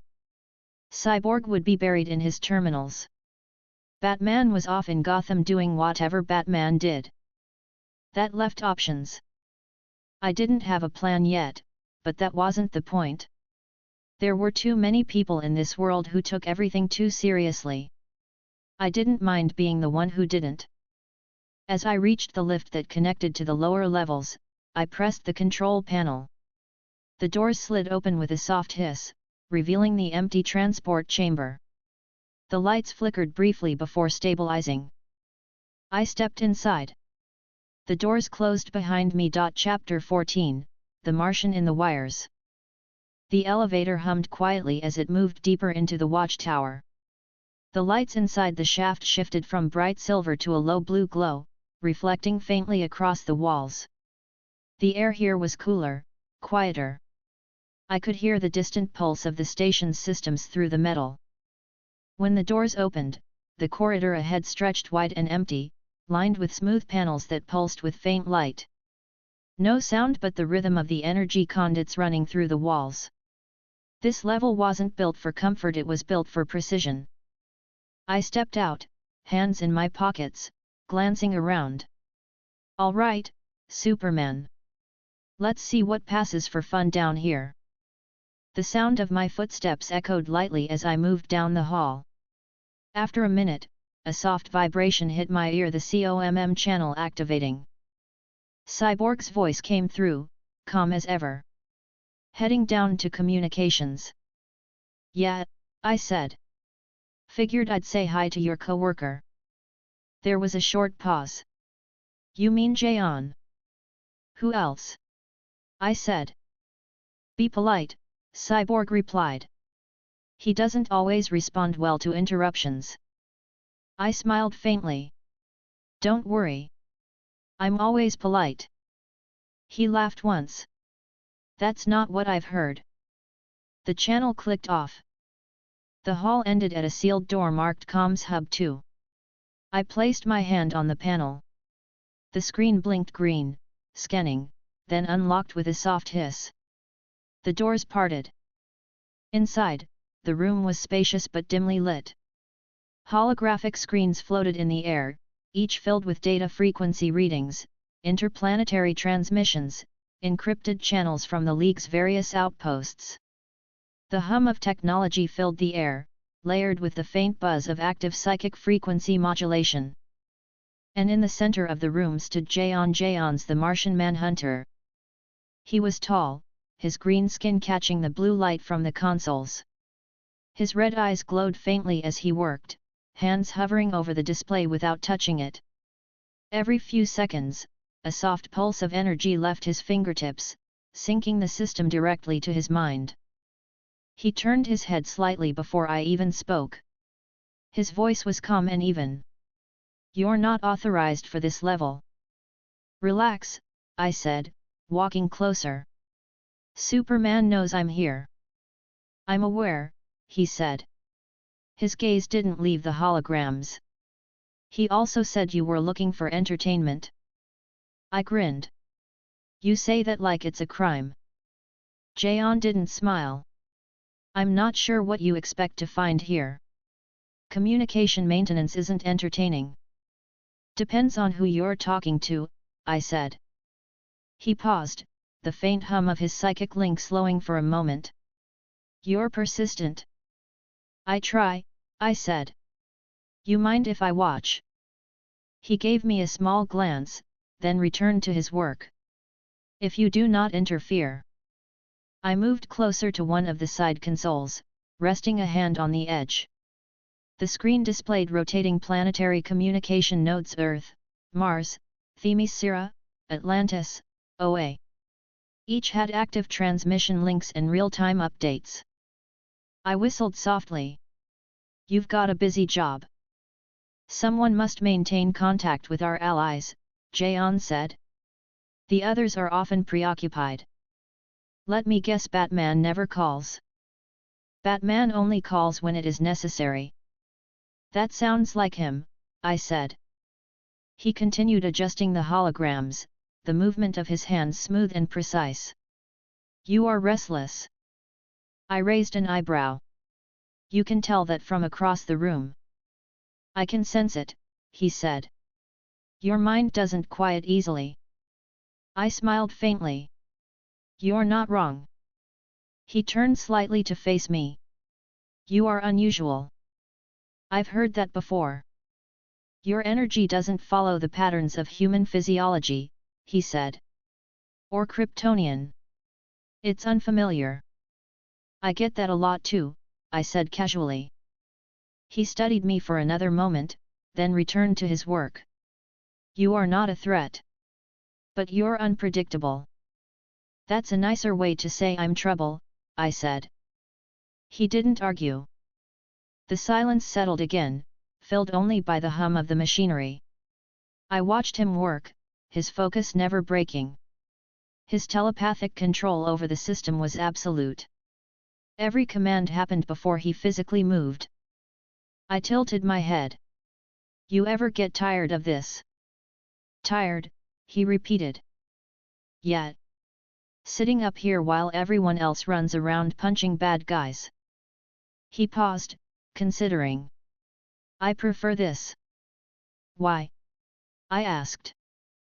Because I can hear everything, he said. Every call for help.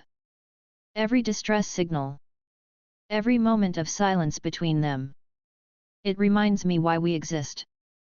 I leaned against the console. Sounds heavy.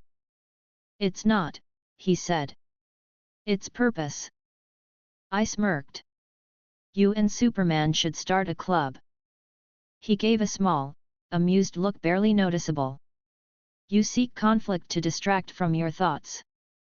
I met his gaze. You sure you're not projecting? He didn't answer immediately. You have a loud mind. Thanks, I said. I try to stand out. He almost smiled again. You succeed. I stepped around the console to look at one of the side displays. The Martian's comm energy filled the room like static, quiet but constant. So, I said. You talk to everyone through this thing. When needed, he said. We monitor all channels, both League and Planetary Defense. Anything interesting? No, he said. That is good. Right. Quiet means no one's dying, I said. He nodded once. Exactly. I tapped the edge of the console. Still sounds dull. I find peace in routine, he said. That makes one of us. He turned slightly toward me again. You could assist. I raised an eyebrow. You're offering me a job. I'm suggesting you make yourself useful, he said. I grinned. All right. What do you need? He gestured toward a secondary terminal. Monitor that feed. Watch for signal distortion or code interference. I walked over and leaned on the terminal. That's it. Yes, he said. It requires attention. Not my strongest trait, I said. He gave a brief glance. I noticed. I smirked. You're funnier than people give you credit for. He didn't respond, but I saw the faintest trace of amusement cross his face again. The terminal hummed softly as I leaned closer. Lines of code scrolled across the screen, data from multiple satellites, mostly maintenance transmissions and encrypted reports. Nothing exciting. This is riveting, I said dryly. Focus, Jaeon said. I sighed, resting my chin on my hand. You ever wonder why Batman doesn't just automate half this stuff? Because machines make mistakes, he said. So do people. He looked at me. Not me. I chuckled. Confident. Accurate, he said simply. For a few minutes, the only sound was the low hum of the systems and the occasional soft beep from the terminal. I stared at the screen until my vision started to blur. Then a small line of text flashed red.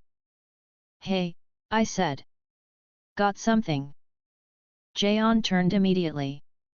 Where? I pointed. Frequency echo. Looks like it's bouncing off a Mars relay. He moved closer, eyes narrowing slightly. His hands moved over the holographic controls, isolating the signal. That shouldn't be possible. The Martian relay system was decommissioned years ago. Maybe someone forgot to unplug it, I said. He ignored the comment.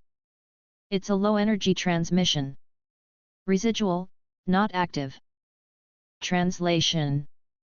Old data packet. Delayed transmission from deep orbit. It could be nothing. I smirked. Or it could be something. He looked at me. You assume too quickly. I get that a lot too, I said. He studied the screen for another moment, then tapped a control. The display shifted, revealing a faint string of Martian text. It's a memory echo. Of what? He hesitated briefly. A call sign. Old identification code. Yours? I asked. He nodded once. From before I joined the League. I raised an eyebrow. So it's a message to you? No, he said. From me. Sent long ago. The system must have looped and resent it.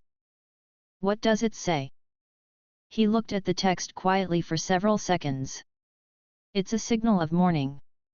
A farewell. I didn't say anything at first. He continued to watch the display, the calm expression on his face not changing, but the air in the room felt heavier. Then he turned the console off. The light faded instantly. It is of no concern, he said. Didn't look like nothing, I said. He looked at me evenly. It is the past. I nodded slowly. All right. He turned back to his work, his movements precise again. The silence returned, heavier this time. After a while, I broke it. You're a strange guy, Jaeon. So I'm told, he said. I like it, I said. He glanced at me. You like strange things. Better than boring ones, I said. He gave a quiet sound, something between a sigh and a chuckle. Then you'll never be bored around this team. That's the plan, I said. The console beeped softly again. I glanced at the display, nothing urgent. Just routine checkups and clear readings. I straightened up, stretching slightly. All right, I'll give you this, you're better company than the empty control room. That's a low standard, he said. Still a compliment, I said. He gave a small nod. Accepted. I smirked. So, you ever leave the watchtower? When necessary, he said. You should come down to Earth sometime. Get some fresh air. He looked amused again. I don't need air. You know what I mean, I said. Talk to people. Eat food. Pretend to be normal. I don't pretend, he said simply. That's your problem, I said. He raised an eyebrow. You prefer pretending. I prefer having fun, I said. Big difference. He studied me for a moment. You and I are very different. That's what makes this work, I said. He actually smiled this time, faint but visible. Perhaps. The COMM system beeped again, cutting through the moment. Superman's voice came through, calm but firm. Status check. Jaeon pressed a control. All systems stable. No disturbances. Good, Superman said. Cyborg's finishing recalibration. Once he's done, we'll switch to remote monitoring. Understood, Jaeon said. Superman hesitated briefly. You have company down there. Jaeon looked at me, then replied, yes. Try not to let him break anything, Superman said. I will ensure that, Jaeon said. I grinned. You make it sound like I'm a problem. Superman's voice came back with faint amusement. You are. The COMM cut. I turned to Jaeon. You two practice that teamwork thing. It comes naturally, he said. I can tell, I said. He went back to his work. You can stay here if you wish. Tempting, I said. But I might check in on Cyborg. See if he's less uptight when someone's watching. That would be unwise, Jaeon said calmly. I smiled. So, yes. He shook his head lightly. Good luck. Thanks, I said, walking toward the door. You're not as quiet as people think. I speak when there is something to say, he said. Fair enough, I said, stepping into the hallway. The door sealed behind me with a soft hiss. The corridor lights brightened as I walked. Chapter 15, Testing the Defenses. The elevator doors slid open again with their usual quiet hiss, and I stepped back onto one of the watchtower's upper decks. The air here always smelled faintly metallic, like a mix of sterilized steel and power circuits. The long corridor stretched out ahead, lined with silver panels and strips of blue light that traced the edges of the floor. Everything about this place felt designed for efficiency. No wasted space, no noise, no movement unless someone decided to make it. I wasn't built for quiet. The COMM in my ear clicked once. Cyborg's voice came through, his tone level but a little tighter than usual. Good timing. I was about to call for you. I smiled. You missed me already.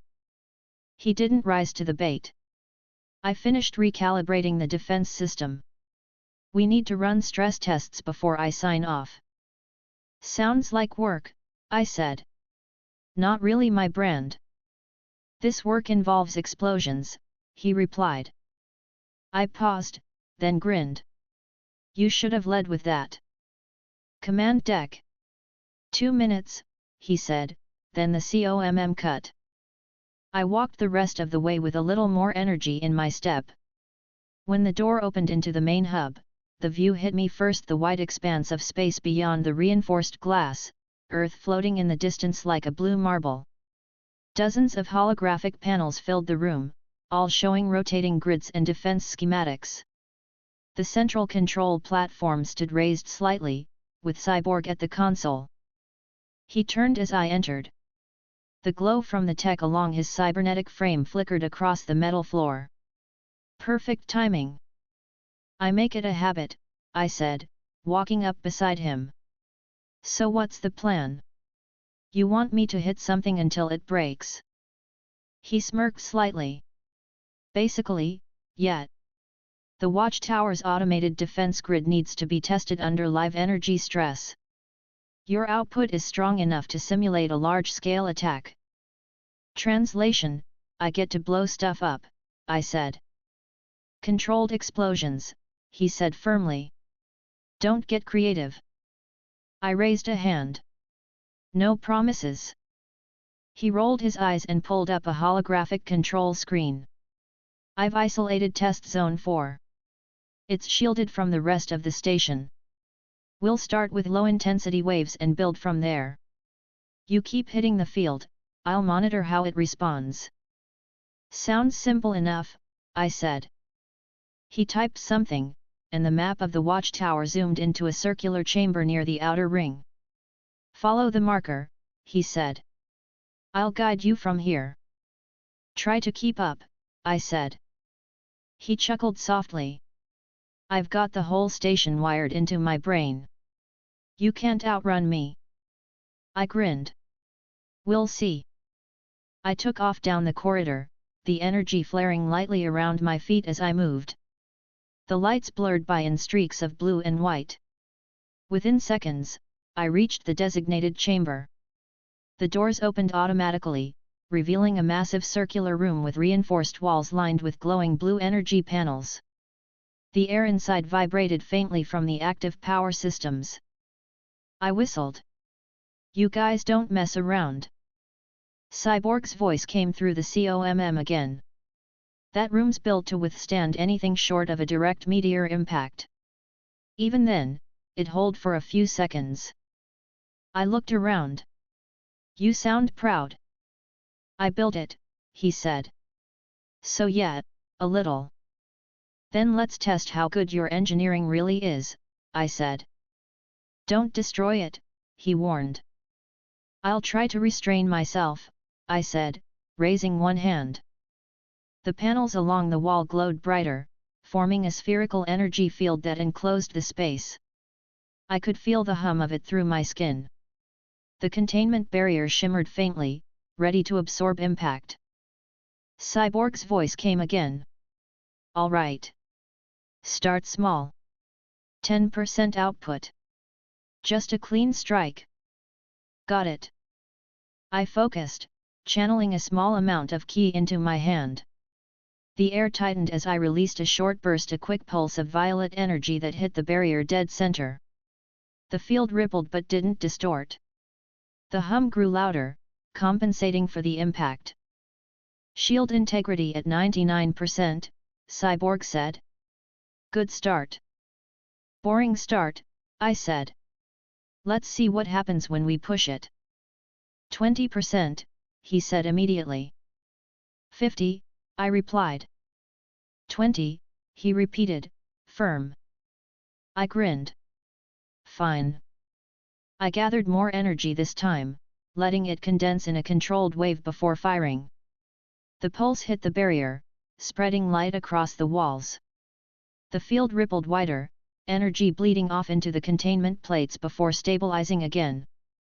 Still holding, Cyborg said. You're not even scratching it yet. That sounds like a challenge, I said. Don't take it as one, he replied quickly. I ignored that part. What's the upper limit on this thing? Depends on how stupid you want to get, he said. Let's find out, I said. Wait. Before he could finish, I raised both hands and unleashed a full stream of ki energy, a continuous wave that filled the entire chamber with blinding light. The barrier flared instantly, pulsing with energy as it absorbed the blast. The sound was deafening, a deep vibration that made the walls shake. Containment levels rising, Cyborg said sharply through the COMM. You're overloading the feedback sensors. Yeah, I can tell, I said, still firing. Cut the output down before it destabilizes, he ordered. I stopped, lowering my hands. The light faded gradually, leaving the chamber filled with thin trails of smoke. The barrier flickered once, then restabilized. The COMM went quiet for a moment. Then Cyborg exhaled. Okay. That was excessive. Still standing, I said. Barely, he replied. You fried half the adaptive relays. I smirked. You said it was built to take a meteor. I didn't say it was built to take you, he said dryly. I laughed. You'll have to update the specs. He sighed, clearly annoyed but hiding a small hint of amusement. Fine. Since we're here, let's make use of it. You can help me recalibrate the defensive AI response. Step into the center. I walked toward the middle of the chamber, where a circular platform was embedded in the floor. As I stepped onto it, several drones descended from the ceiling, each glowing with blue light. They hovered evenly around me, forming a perfect perimeter. "Don't shoot these," Cyborg said. "They're for targeting simulation." "I wasn't planning to," I said. "They'll move," he continued. "You respond. Use energy output equivalent to what you'd use against a high-level opponent, but hold back from full destructive force." "Got it," I said. The drones began to move, weaving in erratic circles around me. Each emitted faint laser projections that acted as scanning beams. The moment one passed close, I moved quick and sharp, sending out a burst of energy that disrupted its path without contact. The others adjusted instantly, forming new angles. "Nice reflexes," Cyborg said. "Try maintaining precision while increasing speed." "You want precision and speed? Make up your mind." "Both," he said. I smirked. "All right." I focused again. The key condensed around my hands, faintly visible but stable. I flicked my wrist, and a wave of controlled pressure knocked 2 drones off their pattern without breaking them. They spun, recalibrated, and returned to position. "Response time is clean," Cyborg said. "But your control spikes under stress load." "That's the point," I said. "Try again," he said. The drones accelerated. I moved faster, reacting to each pattern shift. Every time one changed direction, I adjusted my strike to meet it exactly. The field hummed louder with each impact, the contained key making the air vibrate. Cyborg's voice came again, sharper. "You're syncing with the defense field." "Maybe it likes me," I said. "It's not supposed to," he replied. The drones surrounded me in a tight circle. I raised both hands, releasing twin bursts that cut through the formation and stopped an inch from their surfaces. The pressure made the air distort briefly before fading. The drones returned to idle mode, hovering silently. Cyborg's voice came through again, calmer now. "That's enough." I exhaled lightly, letting the remaining energy fade. "Not bad for your target practice." "Not bad," he agreed. "You overloaded the central node, but the adaptive system compensated. That'll help against large-scale attacks." "So I improved your defenses," I said. "By almost breaking them," he said. "Progress," I said, smiling. He laughed quietly. "You're worse than Hal." "I'll take that as a compliment." He sounded amused now. "Fine. Come back to the deck. We'll review the data." I walked toward the exit, the chamber lights dimming behind me as the system powered down. By the time I reached the command deck again, Cyborg was already pulling up new data streams. Lines of energy readings scrolled across the holograms in front of him. He didn't look up when I stepped beside him. "Your output fluctuated between 100 and 180% in under 6 seconds. That's not natural." "I adapt fast," I said. "That's one way to put it," he said, typing something quickly. "The sensors couldn't keep up." "Good thing I'm not your enemy," I said. He gave a small smile. That thought's crossed my mind more than once. I leaned on the console. "So, what now?" "I'll reinforce the adaptive algorithms with new parameters," he said. "You can go back to whatever you were doing before I called." "Getting bored," I said. He shook his head. "You really can't sit still, can you?" "Not unless something explodes," I said. "I can arrange that," he said dryly. "Careful," I said, smiling. "I might take you up on it." He chuckled. I believe that. He turned back to the screens. You can stick around if you want. I'll need another test run once this uploads. I tilted my head. More target practice. Something like that, he said. But next time, try not to fry the shield matrix. No promises, I said. He sighed. Of course. The hum of the systems filled the silence that followed. The watchtower's lights reflected faintly off the console, painting thin lines of blue across the floor. Cyborg worked in silence for a few minutes, fingers moving over the holographic interface faster than most people could blink. I watched the data shift, the readings stabilizing as new numbers replaced old ones. Finally, he straightened slightly. Done. New parameters uploaded. I raised an eyebrow. You work fast. He smiled faintly. Built for it. Good. Because I'm ready for round 2, I said. He looked at me, half amused, half cautious. You're serious? Always, I said. He considered for a moment, then shrugged. All right. But if you break anything this time, you're helping me fix it. Deal, I said. He pointed toward the chamber on the hologram. Same zone. I'll monitor from here. I grinned. Try to keep up, Metal Man. He shook his head, laughing under his breath. Go. I turned and walked back toward the corridor. The hum of the watchtower followed me as the doors closed behind. Chapter 16, Auto Defense and Detour. The corridor lights tracked me back to the test ring like a trail.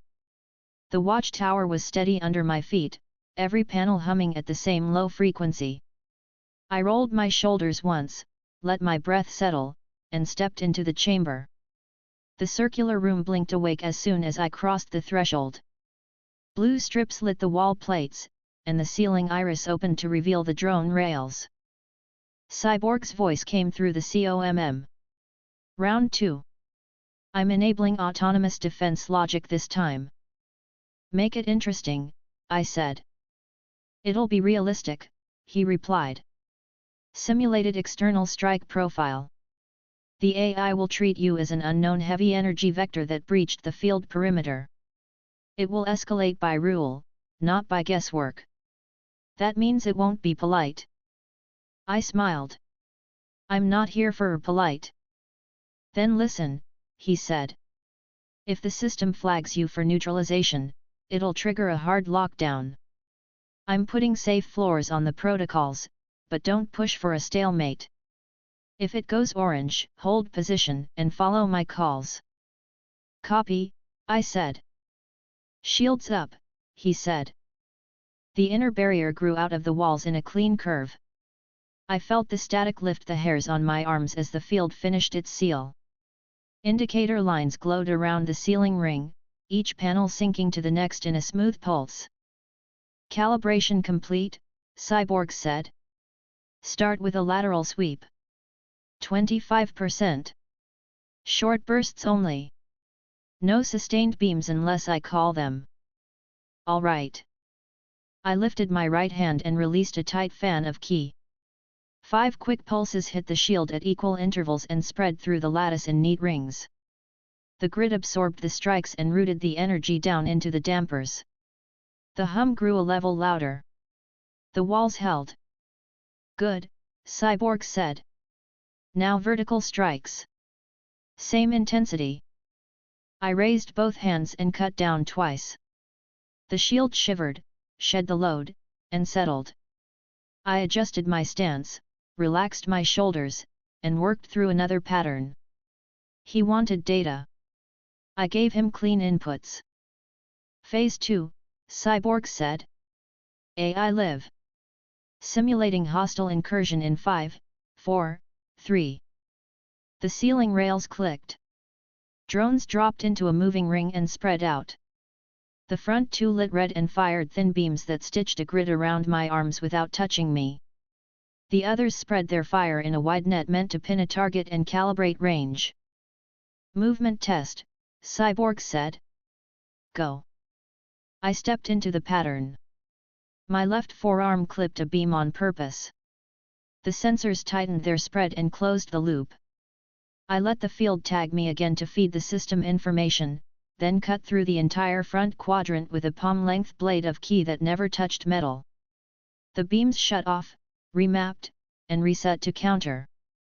Response time is clean, Cyborg said. Autonomous logic flagged you as high risk but non-lethal. That won't last. 3 seconds to escalation. The wall plates flashed amber. A second ring of drones dropped in, larger and heavier.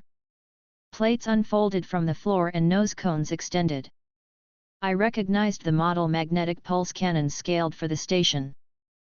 30% output, Cyborg said. Diffuse, not piercing. I drew key into my palms and pushed a broad pulse across the front arc.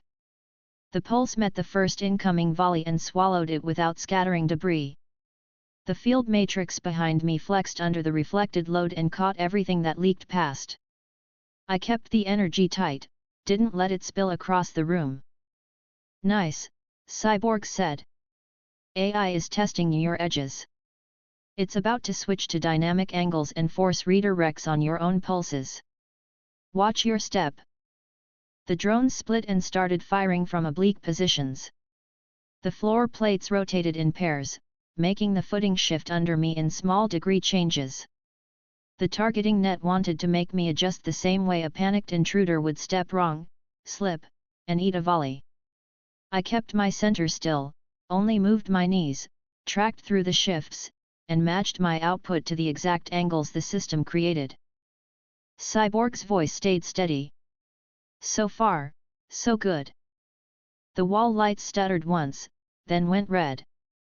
Escalation, Cyborg said. It thinks you're a priority threat. Don't argue with it. Heavy guns opened from the far wall.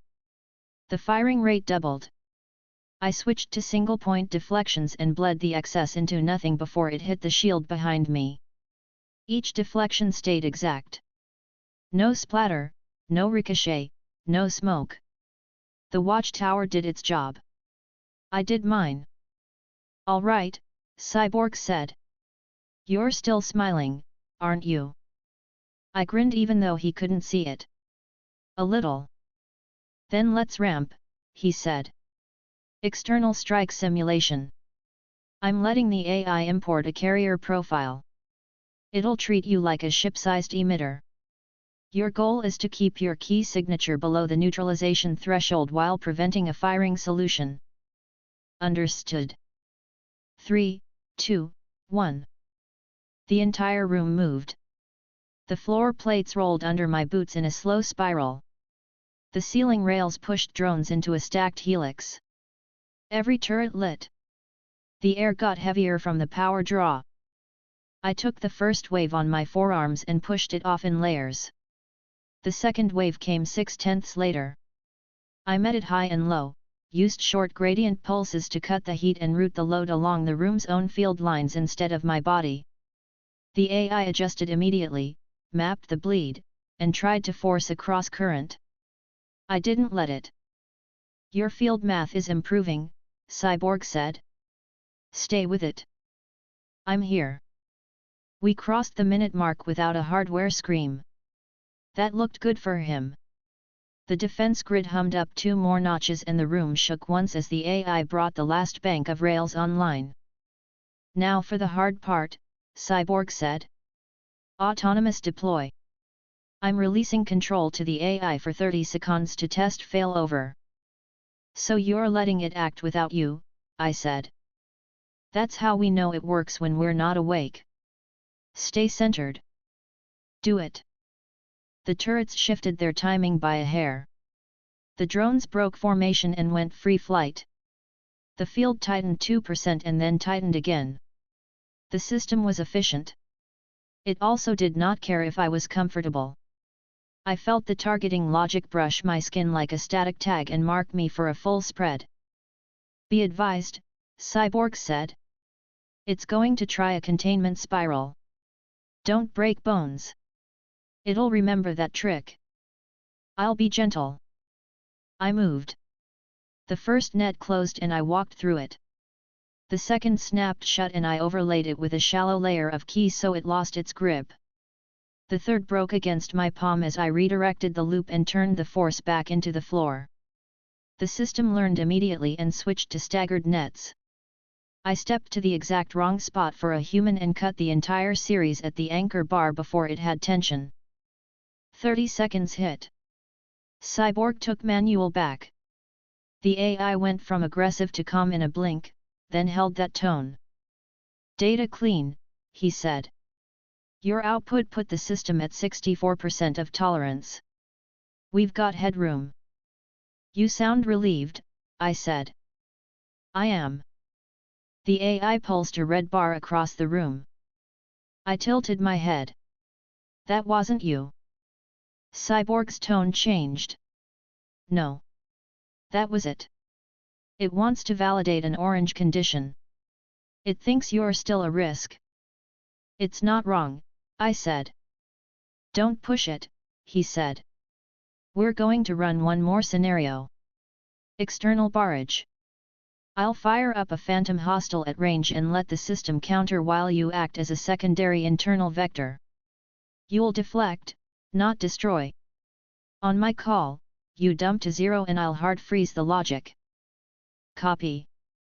3, 2, 1. The room filled with fire. No heat. Just raw pressure. The field soaked the first volley from the fake ship and reacted with layered nodes along the wall plates. Inside, the drones tried to cage me without clipping the shield. I bled their energy and added mine in thin slivers where the shield sagged. The system registered those slivers as patch power and pulled them into the girders. Cyborg spoke fast. Good. Hold. I'm seeing a split spike at node F12. Give me a half-second smoothing pulse at the floor ring. That plate likes you too much. I bent my knees, pressed my left palm at knee height, and pushed a thin, low wave into the floor. The hum evened. The drones stopped trying to cheat the angle and came head-on again. The turrets shifted to a crossfire with a dead zone at my back. I didn't step into it. The room wanted me to. It was a trap. 15 seconds, Cyborg said. Then we kill it. The AI decided to be cute. It sensed my hold on the field and used it. A purple notch traced along the wall where my earlier energy had dyed the grid. The defense logic took that as a compatible route and raised the draw on that channel. Vic, I said. I see it, he said. Don't overfeed that path. You'll melt the dampers. I cut my output in half and switched frequency. The logic followed. I switched again. It followed again. So it tracked me. Good. I dropped my force to near 0 and let the field think it had me pinned. It extended the net, overreached, and faltered on power budget. Nice, Cyborg said. Now dump. I dropped my output to nothing. The room went quiet. The AI hit a failsafe and froze. The wall lights went white, then blue. The drones stopped mid-flight. The turrets lowered. The floor plates locked. Cyborg let out a breath into the COMM. Done. That's a pass. Defense logic handled a hybrid incursion with a live internal variable and only flirted with an orange tag. That will convince Bruce to stop adding more turrets to the ceiling. He'll add them anyway, I said. You're probably right. The inner barrier bled out slowly. I stood in the center and let my shoulders roll. My muscles were warm, not strained. The key sat steady under my skin, smooth and quiet. Cyborg spoke again after a short pause. Stay put. I need 2 minutes to save and segment the data. Then we can run a short fire test on the strike ring and call it. I sighed and looked up at the dead drones. You want me to stand still? Yes, he said. I don't do still. It's 2 minutes. That's a long 2 minutes. Don't touch anything, he said. I stared at the ceiling. I counted the vent screws. I tracked the slow fade of the wall glow. My hands opened and closed without thinking. The room was quiet. The station hum sat under everything like a steady line. I let out a slow breath and kept it controlled. My attention wanted something to chew on. I raised my right hand and formed a bead of destruction key at the tip of my index finger. The orb was the size of a pebble. The light was dim. The hum it made sat below the station's heartbeat. I balanced it there, rolled it across my knuckles, and let it hover over my palm. I kept it so compact that the room didn't feel it. It was harmless at that size if I wanted it to be. I flipped it twice and smiled a little. It was a good squeeze ball for a god who didn't need one. The chamber lights flashed red. I frowned. Vic. His voice came fast. What did you do? Nothing serious. A marble. The AI disagrees, he said. It flagged your output as unknown destructive vector and called an auto-mitigate. Cancel it, I said. I'm trying, he said, fingers loud on his console. Hold still. I killed the orb and lifted my hands to show nothing. The wall lights stayed red. The floor plates vibrated once. Cyborg cursed under his breath. It's locking a de-escalation protocol I didn't even enable. This is a transport handoff. You mean evac? You, he said. It's going to move you. It just picked a supervision profile. I felt the air pressure shift as the Zeta pad below the floor spun up. The ring systems hummed at a higher pitch. Cyborg's voice snapped sharp. Don't fight it, he said. It'll only get pissy. Where am I going? I said. Authorized handler, Lantern Jordan, Cyborg read off. Coast City Base. Protocol tag says ring-compatible containment if required. I laughed. You're sending me to Hal. I didn't send you anywhere, he said. The watchtower did. I'm logging a complaint on your behalf. Hold your arms out. It reads cleaner if you don't look like a bomb. Light filled the circle at my feet. The Zeta pattern climbed the walls. The chamber blurred. Cyborg exhaled. Tell Hal he owes me a beer. The world flicked. I stepped out into warm air, jet fuel, and concrete. The Zeta tube at the edge of the Coast City Airbase hangar glowed for a second and then went dark. The hangar doors were open, and the night outside sat quiet. Rows of idle aircraft sat under floodlights.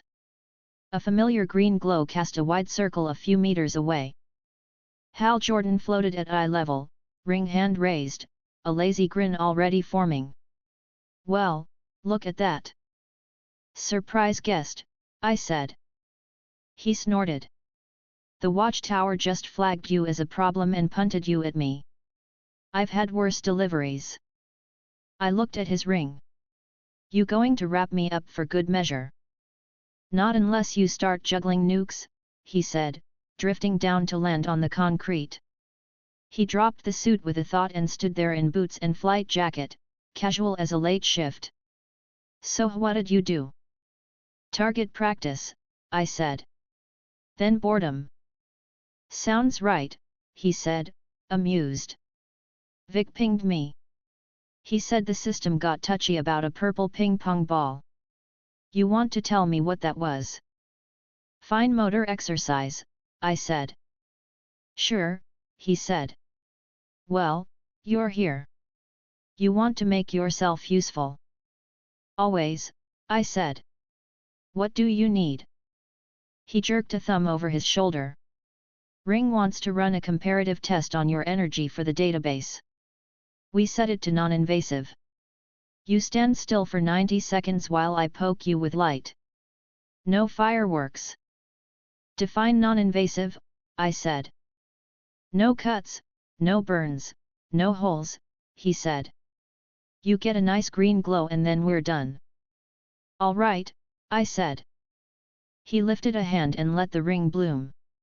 A soft skin washed over me, rotated, and ran again. He watched nothing in particular, eyes unfocused while the ring fed him readouts. His face shifted in small ways as the numbers moved. His jaw relaxed as the data settled. You're weird, he said, not unkindly. But the ring likes that you keep the crazy razor wire close to your skin instead of spraying it. I'm considerate, I said. He smirked. That's one word for it. He stopped the scan, let the glow die, and rolled his shoulders. All right. Ring says it's got baseline. We can spar without it yelling at me. You're trying to keep me busy, I said. Absolutely, he said, easy. Clark pinged me a minute before you arrived. He said, and I quote, please keep him out of trouble until the station stops sulking. I get the glamorous assignments. I laughed. You're a good friend. You're not that bad, he said. Just, high maintenance. I tilted my head. So what's the plan? He pointed to the far end of the hangar, where a matte black ring construct stood, shaped like a boxier, older test cell with an open top and a reinforced floor. We play in there. No big blasts. No Hawkeye party tricks. Ring will sound the buzzer if you cheat. We keep it to pressure, redirection, and angles. I eyed the construct. You want me to pretend to be a responsible adult? For 60 seconds at a time, he said. We can rest between rounds so I don't need a new spine. We can start now, I said. Love the enthusiasm, he said, pulling the suit back on with a thought. The green lines ran across his body and solidified. Rules. No erase that corner of reality stuff. No punching through the floor. No knocking me into the stratosphere unless you want Coast Guard paperwork. I walked into the construct. You're really good at killing the mood. That's why they pay me, he said, floating across from me. Round 1. I'll press. You redirect only. He fired a blunt, green ram the size of a door. I caught it with my forearm, turned my hip, and let it walk past without crashing. His second construct came down from above. I touched it with 2 fingers and shaved the force to near zero. The ring read the input, adjusted, and gave him a new path. He took it. You're clean, he said. I hate that I like this. Keep going, I said. He built a dozen small darts with a thought and snapped them forward in a tight pack. I let my key hum but stay shallow to keep the ring from reading me wrong. I slid my hand through the group, cut their momentum, and let them hang an inch from my nose. He snorted and dismissed them. Cocky, he said. Honest, I said. Round 2, he said, grinning. You push. I block. I stepped in, closed the gap with a half meter of nothing, and let my palm sit on his shield without pressure. He watched my shoulder, read the tell, and layered the ring 3 plates thick. I drummed a finger against the shield, then pushed a narrow pulse at the lower right edge so tight it sounded like a dull tap. The shield flexed. He widened the plate. I changed angle and tapped at the top left. The shield flexed again. He rebalanced. Cute, he said. Effective, I said. Round 3, he said. No constructs that look like sports equipment. You're no fun, I said. He laughed. Says the man the station just punted at me. We worked for 10 minutes. He kept it light, fast, and smart. The ring called out his breath rate to him in a private pulse I felt rather than heard. He didn't ask me to slow down. He also didn't pretend he was fresh. When his hands shook very slightly after a block, he took a step back and let the ring's green fade a notch. Water break, he said. You drink, I said. He walked to a small fridge by a real wall, pulled 2 bottles free, and tossed me one. I caught it and didn't open it. He twisted his with his teeth and took a long swallow. You ever stand still? He asked after he finished. Rarely, I said. Figured, he said. He chewed the inside of his cheek for a second. So the watchtower just tossed you because you fidgeted. That's a new one. I used a pebble's worth of power, I said. On that station, a sneeze that glows is a no-go, he said. You'll learn. I already did, I said. He pointed at me. Good. Because I guarantee Bruce just added a note to your file that says wanders with grenades. He's not wrong, I said, then smiled. Relax. I am not going to erase your runway. Thanks, he said, deadpan. The COMM in my ear clicked twice. Cyborg. Hal, you got him. He's alive, Hal said, tapping his own ear. And hydrated. Good, Cyborg said. His tone was less tight now. Station calmed down. I filed a bug report on the de-escalation logic. Turns out it liked his signature too much to ignore it. I throttled the trigger until I can rewrite the rule. So I can come back, I said. After I patch, Cyborg said. Clark wants me to ask you to stay planetside for a few hours. His words, not mine. Hal shot me a look. You heard the man. I heard, I said. You want a rematch while we wait? Obviously, Hal said, rolling his shoulders. We start slow and make sure your boredom doesn't make another satellite angry. Deal, I said. We stepped back into the ring and reset. The construct's floor felt identical to concrete because the ring wanted it to. The night air moved in a plain way through the hangar, stirred by nothing but the opening at the far end. Floodlights cut clean circles across the tarmac outside. A plane blinked through the sky far off. No alarms. No chatter. Hal built a shield with edges like beveled glass. I set my hand on it, felt the grit of the construct under my palm because he made it that way, and pressed just enough to remind him I was there. He smiled. Round 4. Try not to turn my shield off with your mind. Never, I said, happy. We moved. He tested with a low sweep that would have taken a knee if I let it.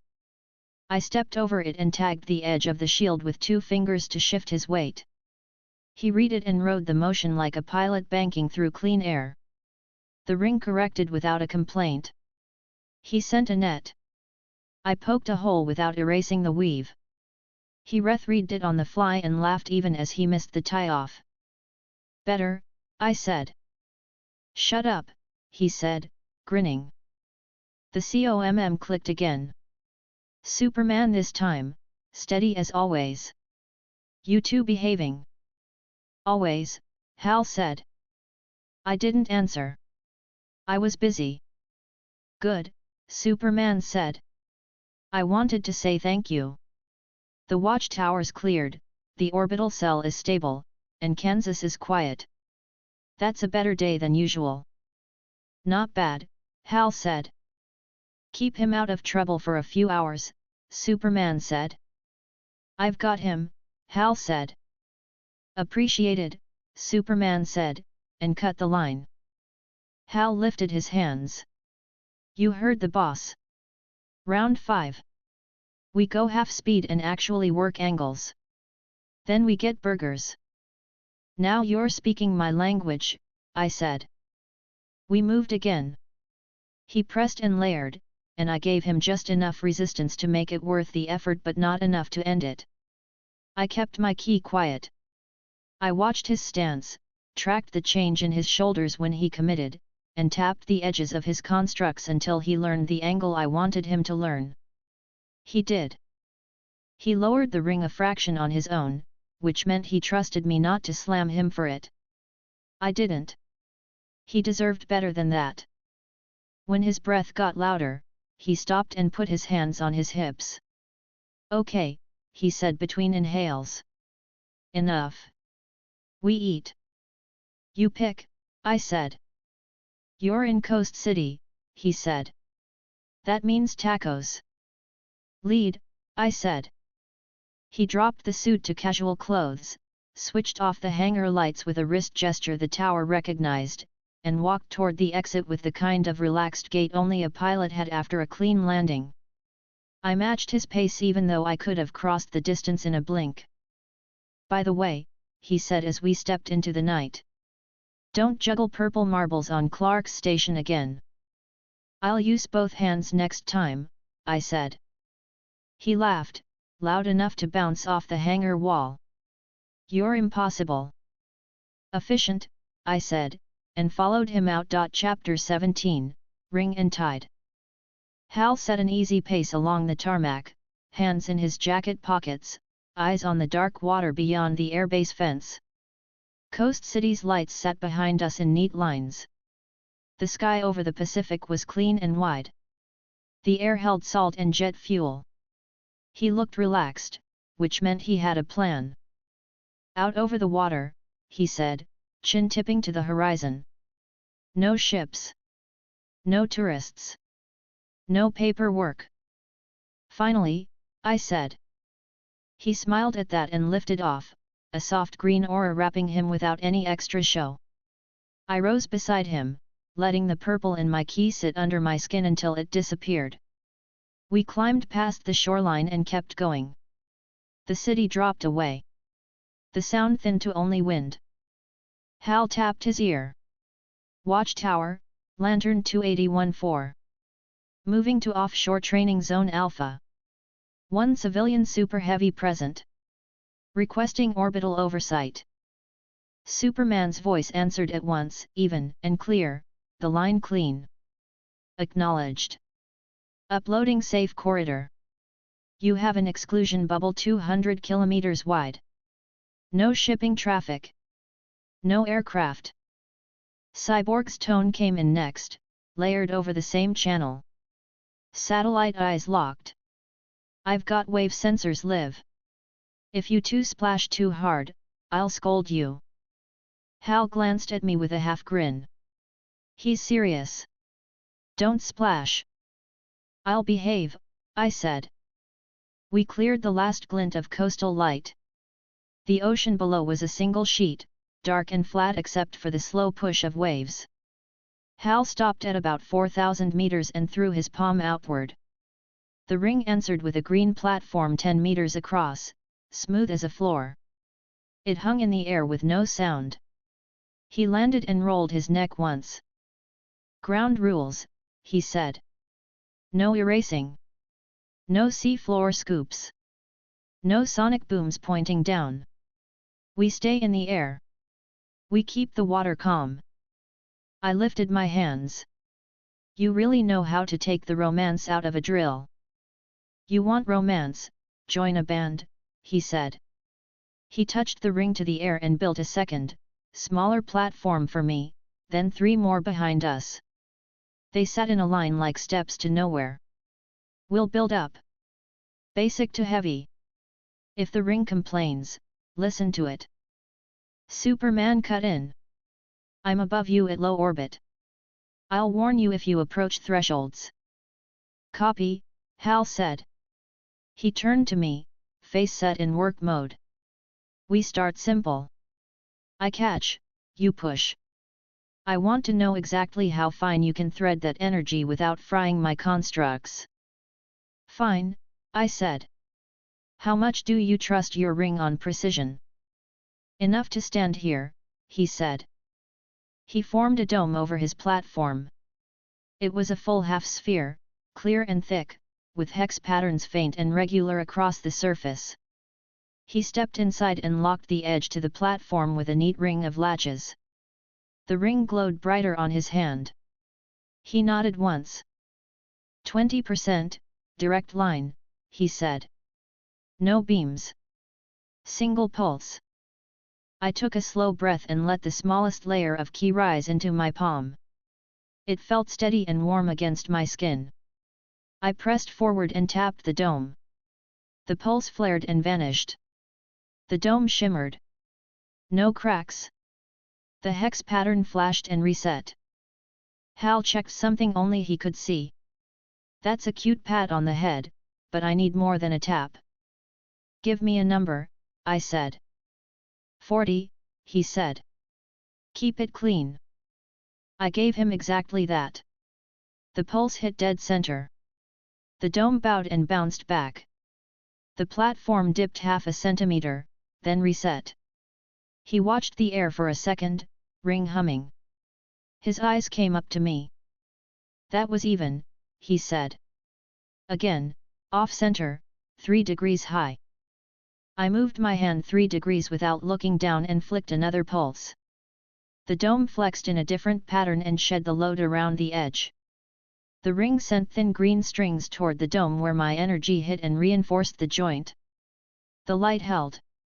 He nodded again. All right, he said. Now you try to unseat me without cutting through the material. Use the pressure, not the trick. He meant no destruction. Just force. I stepped forward, braced, and pushed a broad, even wave into the dome. The dome slid back on the platform a few centimeters. Hal stepped with it, weight low, ring locking to keep the structure anchored. I kept the pressure steady, then let it drop and switched to a low, tight push at the base. The dome tipped. He corrected instantly, ring rebuilding mass at the low side to counter. He didn't fall. Good, he said through the COMM. No burn. You didn't shear the field. Keep going. I went again. He built a cross brace inside the dome to spread my pressure across 2 points. I leaned into it. The cross held. I cut output and switched angles twice in fast sequence. He replaced the cross with a spiral strut before I could push through the gap. The ring was fast. He was faster. Superman spoke. Your total output is below the cap. Maintain. Copy, Hal said. He swiped his hand and dropped the dome. It melted cleanly into nothing. He built a new construct between us, a grid cube 9 meters on a side hanging in the air. The cells were the size of a man. Containment lattice, he said. You're the subject. You try to wiggle out without breaking a single bar. You can cut friction, you can redirect, you can slide. You cannot erase, crack, or snap. You want an escape artist, I said. I want you to show me your soft hands, he said. Get in. I stepped into the cube. The bars flicked green and closed. The cells shifted a hair to lock me in the middle. A timer appeared in the air over Hal's shoulder, a ring hologram only he needed. I saw the reflection on his visor. Go, he said. I tested a bar with my palm and felt the resistance. It had give, but it wanted to hold me at midline. I rolled my wrist and let key cover my hand in a thin film. I pressed again. The bar flexed away from me smoothly this time, the ring pushing back with an equal counterforce. I caught the push and gave it back to a neighboring cell instead of my chest. The cube changed shape around me to maintain center. I used the change against it. I stepped into the new space before the ring could recenter, rolled my shoulder through a corner, and occupied a cell that the net didn't want me to occupy yet. The grid jostled. Hal added a diagonal brace. I let the brace press my forearm and used that press to lift my foot through the next gap. I moved through 2 more cells in 3 seconds and stopped at the edge. No bars broke.